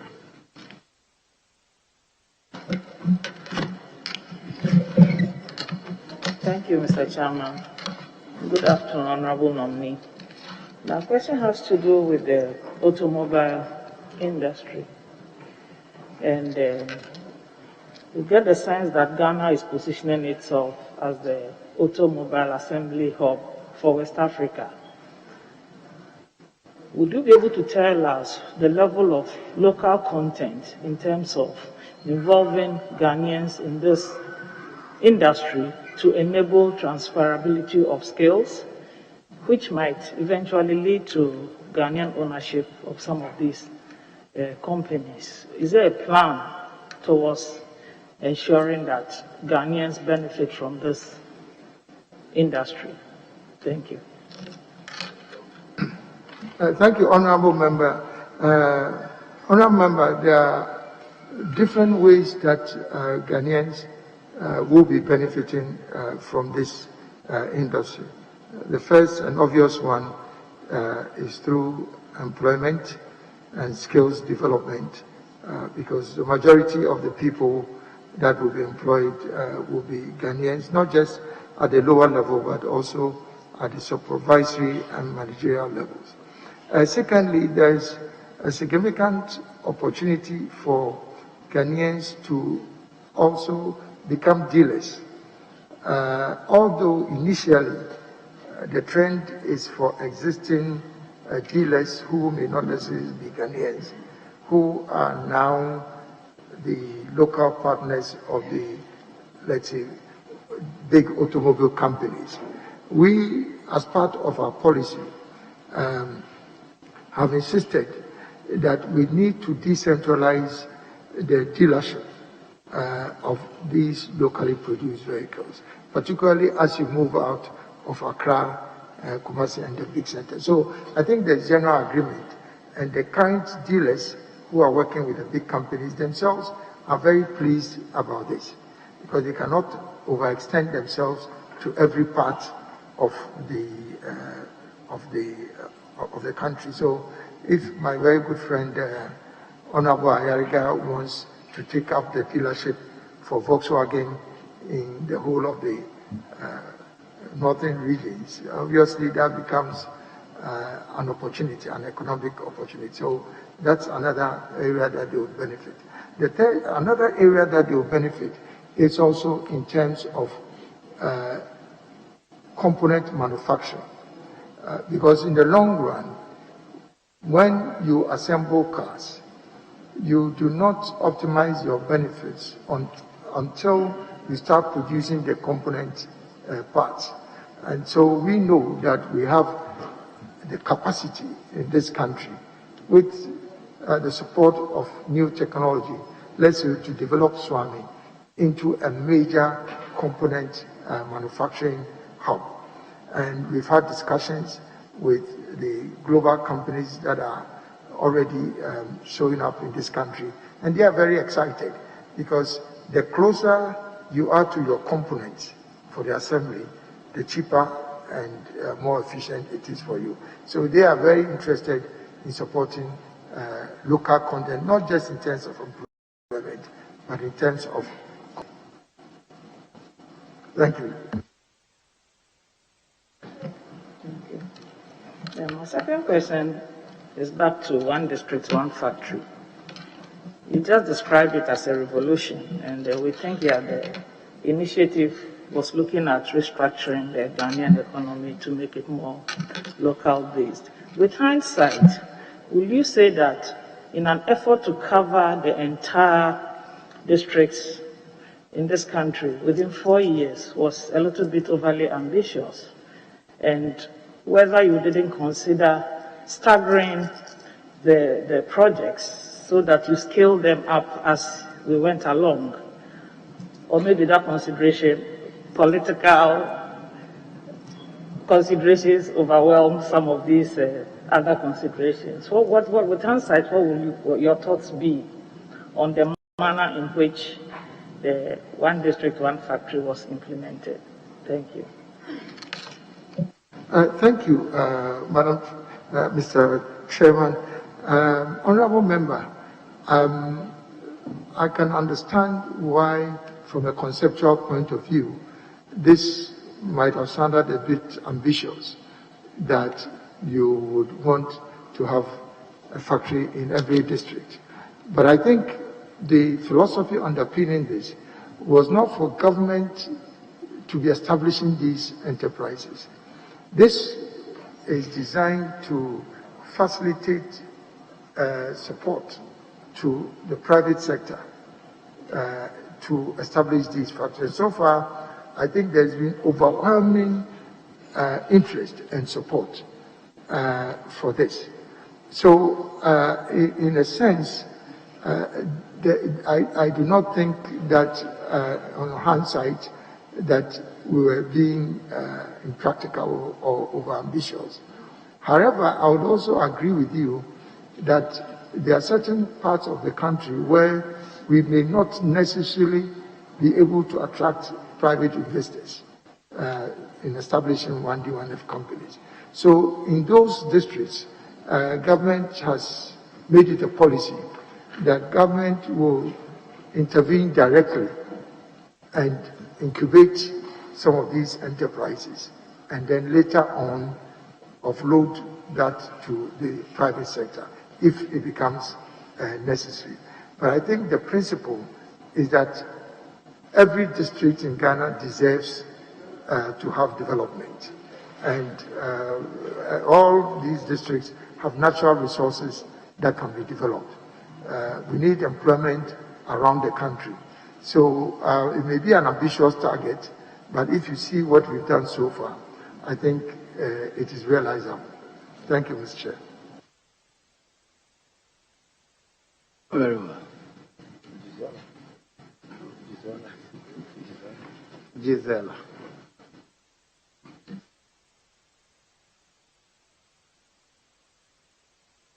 She's not ready. Yes. Thank you, Mr. Speaker. Honorable nominee, I'd like to ask you about the Ecowas single currency program, which has been with us for a very long time. I mean, this is a program intended to remove trade barriers, reduce transaction costs, and to boost economic activities within the sub-region. But year in, year out, what we hear is that X number of countries have met the convergence criteria. And then at another time, you'd hear that the figure has changed. As Minister for Trade, you've been there for 4 years. What are the reasons militating against the adoption of an Ecowas single currency? And if given the nod, what critical role do you think Ghana can play to ensure that the Ecowas single currency project comes to fruition? Thank you, Mr. Chair. Mr. Chair, I think in principle, we all agree that a common currency in ECOWAS will enhance trade between our countries. And that's why all the governments have pursued vigorously this initiative.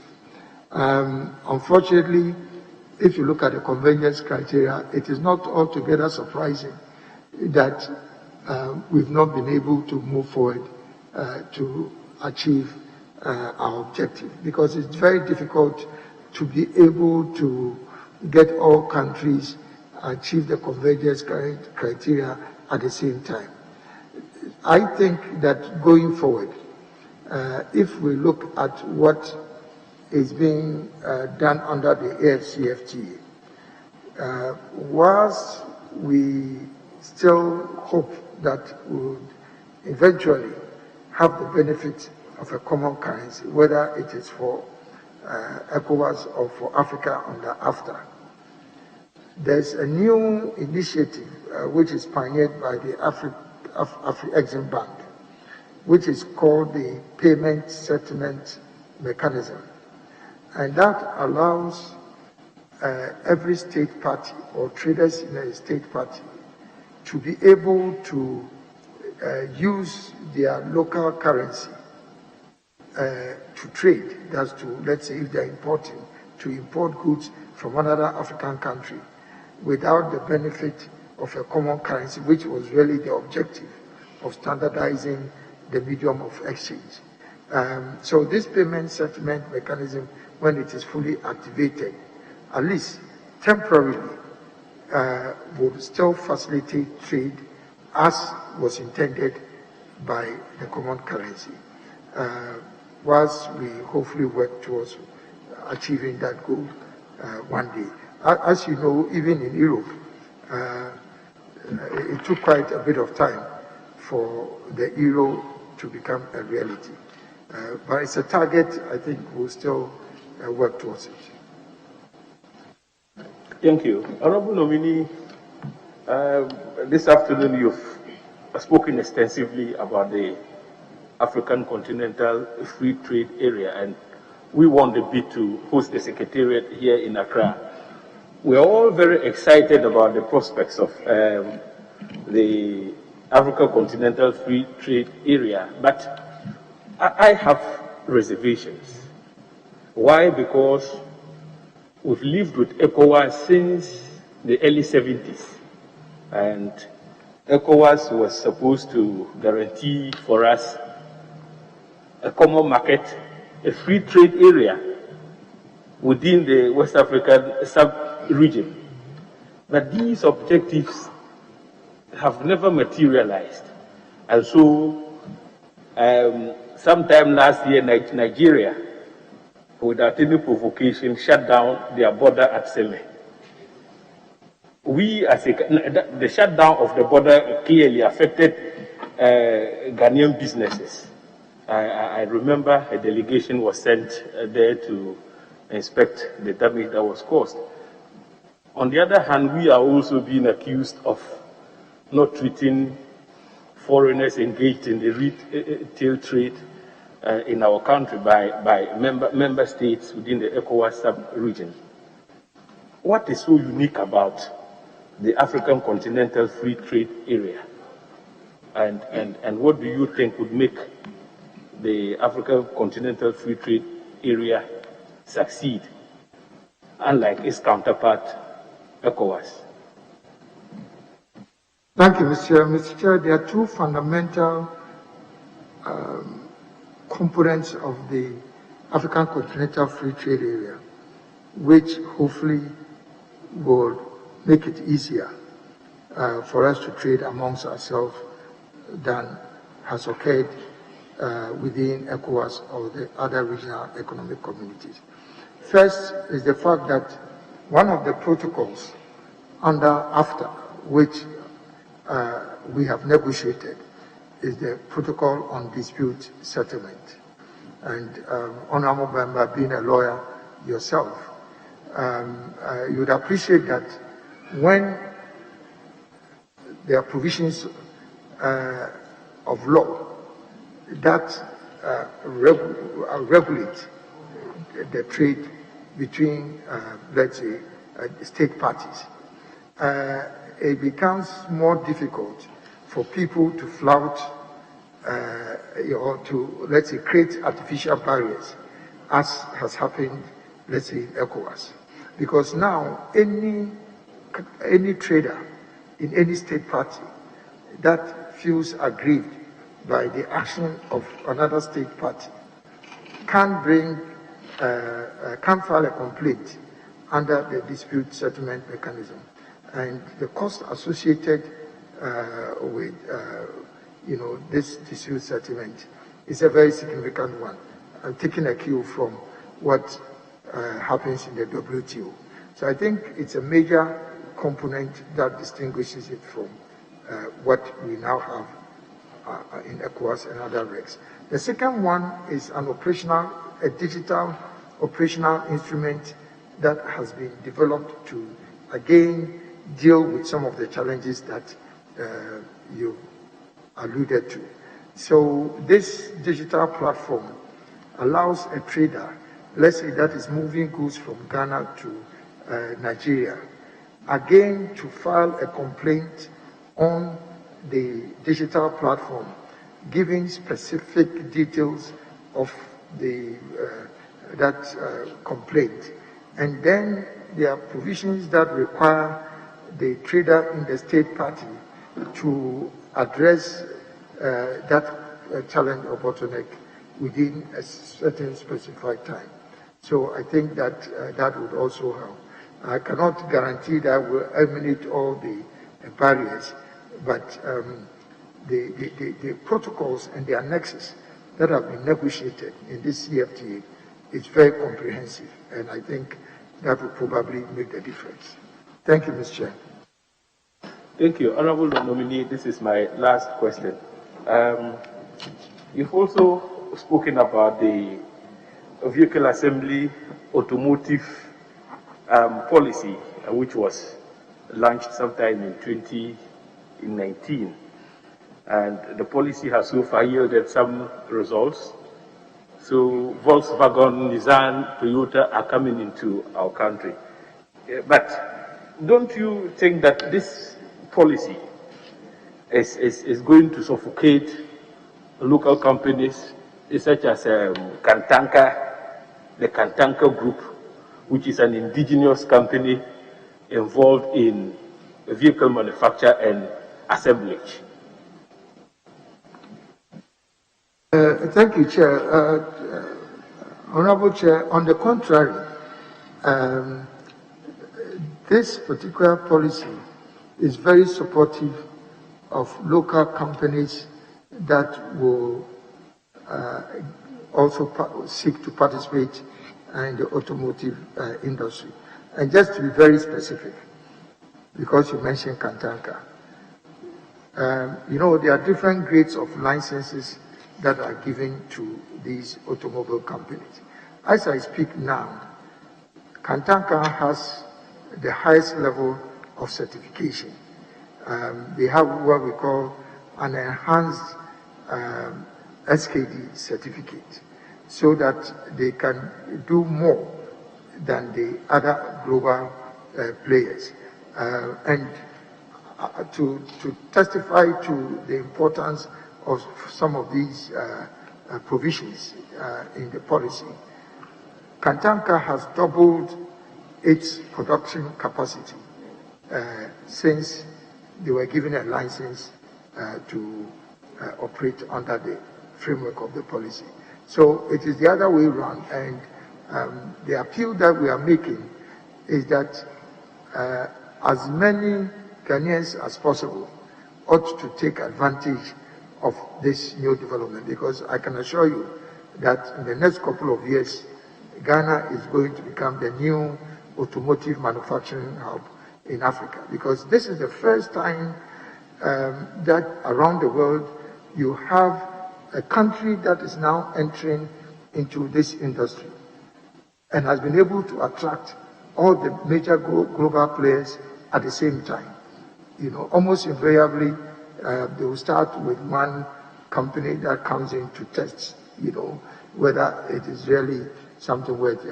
But to have Volkswagen, Toyota, Suzuki, Nissan, Isuzu, and very soon we are going to give also a bona fide license to Hyundai and to Chang'an, you know, and Peugeot also will be participating later on in the year. I think this in itself, the matter speaks for itself, as we say in law. Honourable members, we've done 2 hours. Let's stretch for some 10 minutes, then we'll come back, continue, please.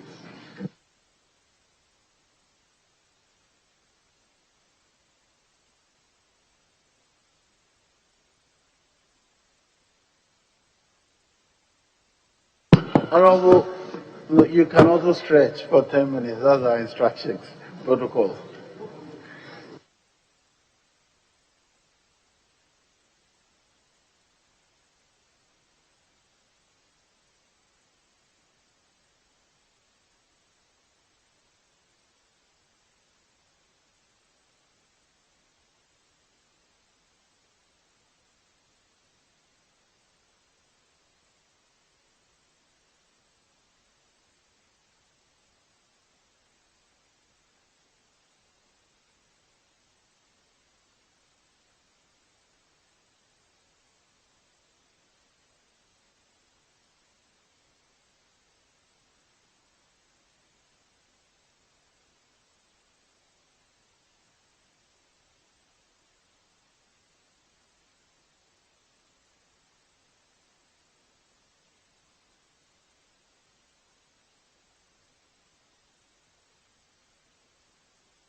Order.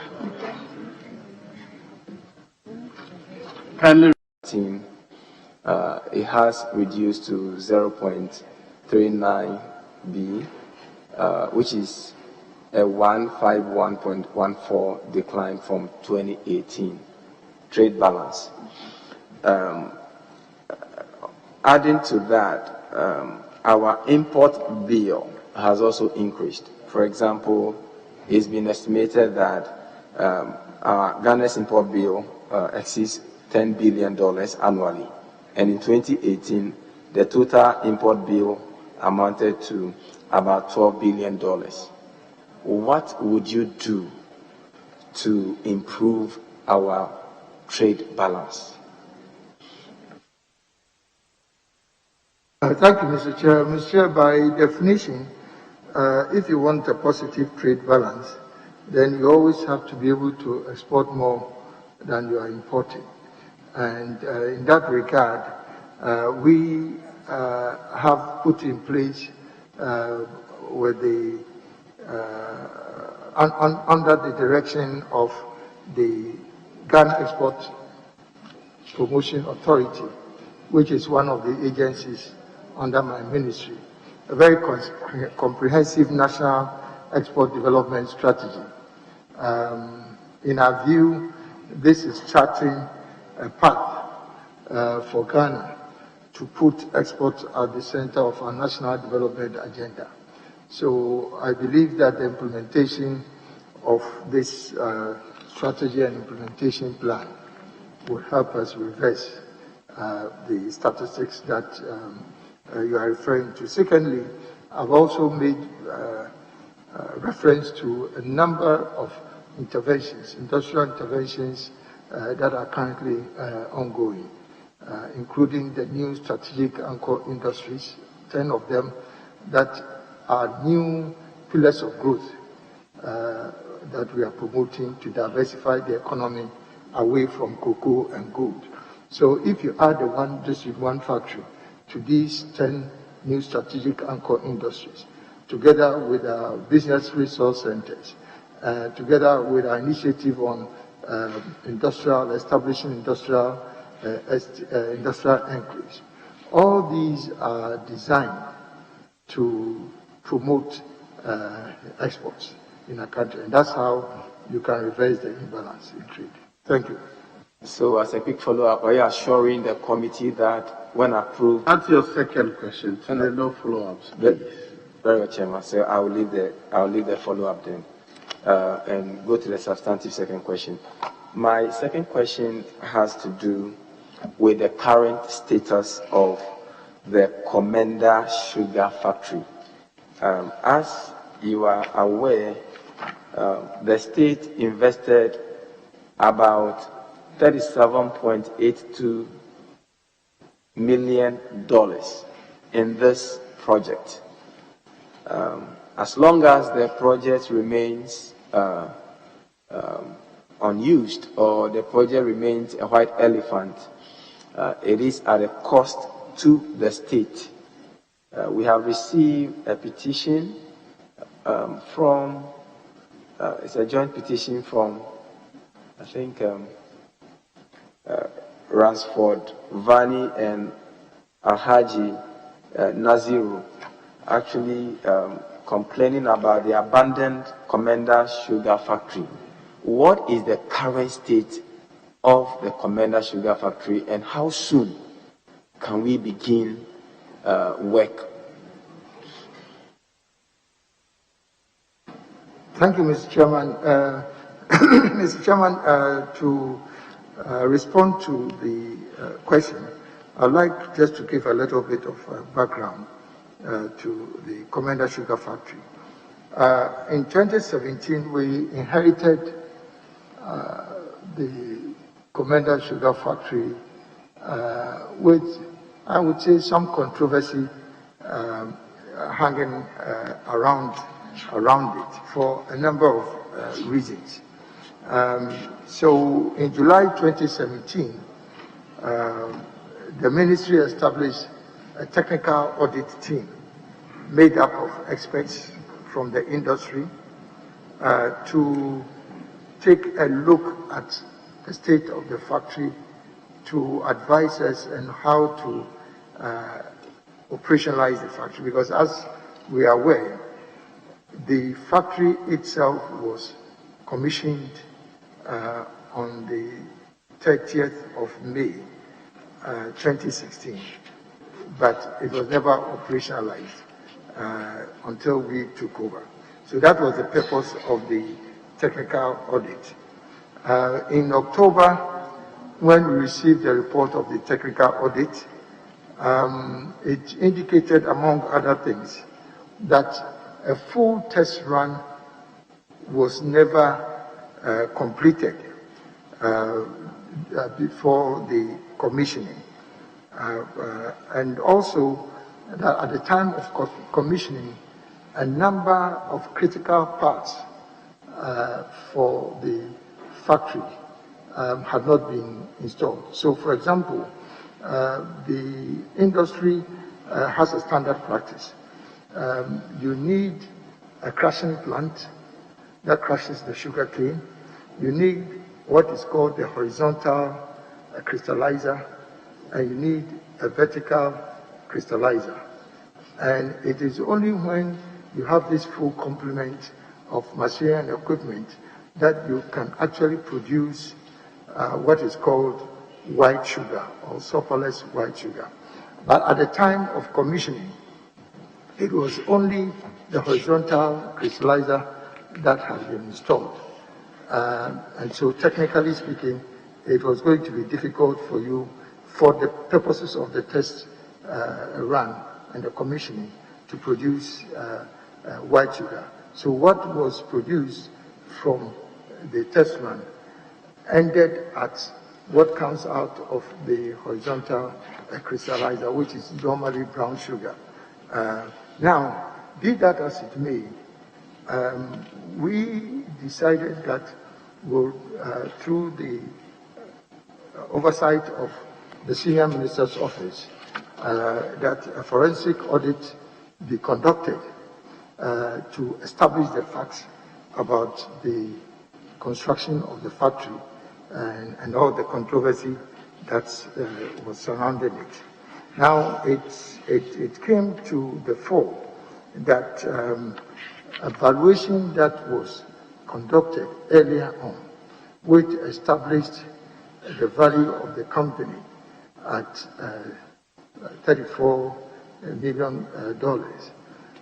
Later on the revaluation by Pricewaterhouse, which was the transaction advisor, actually established a much lower value.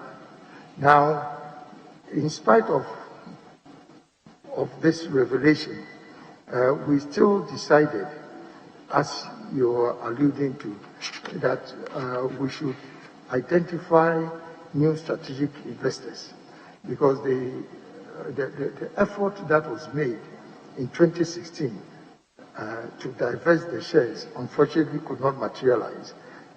The company that was offered a bid could not perform the financial obligations on it. So PwC, we didn't want to change the transaction advisor. PwC continued with the exercise of identifying a new strategic investor. So this has gone on for some time. I mean, these things take time. It's detailed work that has to be done. So PwC finally went through the exercise, and a new company called Agrotech,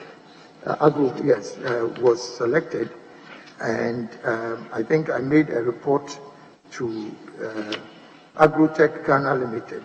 I made a report to Cabinet about the status of implementation of Comenda. So Agrotech has been selected as the preferred bidder, but as is normally the practice, the transaction advisor then still has to go into further negotiations with the preferred bidder to arrive at a final settlement, on the basis of which the share and purchase agreement, or in this case, we elected for a concession agreement will be finalized. So as I speak now, the concession agreement has been finalized. There are a few issues that are standing to be resolved between the transaction advisor and Agrotech. And then basically the company would then be handed over fully under concession agreement to Agrotech. But let me explain that whilst all this was going on, early 2020, before COVID struck, Agrotech was going to bring in their technical experts to start looking at the plant and then also identify areas that needed to be, I would say, put into sound conditioning for the factory now to start working. But unfortunately, this did not happen because of the COVID pandemic. So as I speak now, as soon as the share purchase agreement is fully executed, then the transaction will be closed and then they can start operating the factory. Thank you, Mr. Chair. And my very final question has to do with various reports of clashes between Nigerian retailers and Ghanaian. No, it hasn't been answered. My question, Mr. Chair. Yes. So the question is, what measures are you taking to address the challenges of Ghanaian retailers and their Nigerian counterparts, given the fact that there is consistent clashes between these two people? When you come to Medina Market, which falls within my constituency, I've had several reports of those potential clashes. What is your ministry going to do to permanently resolve this matter? Thank you, Chair. Chair, as I indicated earlier on, the ministry, working in collaboration with the Ministry of Foreign Affairs, have engaged extensively with the GUTA, which is the Association for Ghanaian Traders, with the Nigerians. We've escalated this to the political level. We've met the Speaker of Parliament of Nigeria. They've had a delegation sent here. So we've had our consultations with them. I've had consultations with my counterpart in Nigeria and then also with the Foreign Minister in Nigeria. And we've agreed on a framework for engagement. And that is why you've seen that there seems to be some relatively calmness over the last couple of months. But I think I made an indication earlier on to a question, similar question, what the issues were. And so I think it's on record. Thank you, Mr. Chair. Yes, Honorable Singh. Thank you very much, Mr. Chairman. Honorable nominee, in answer to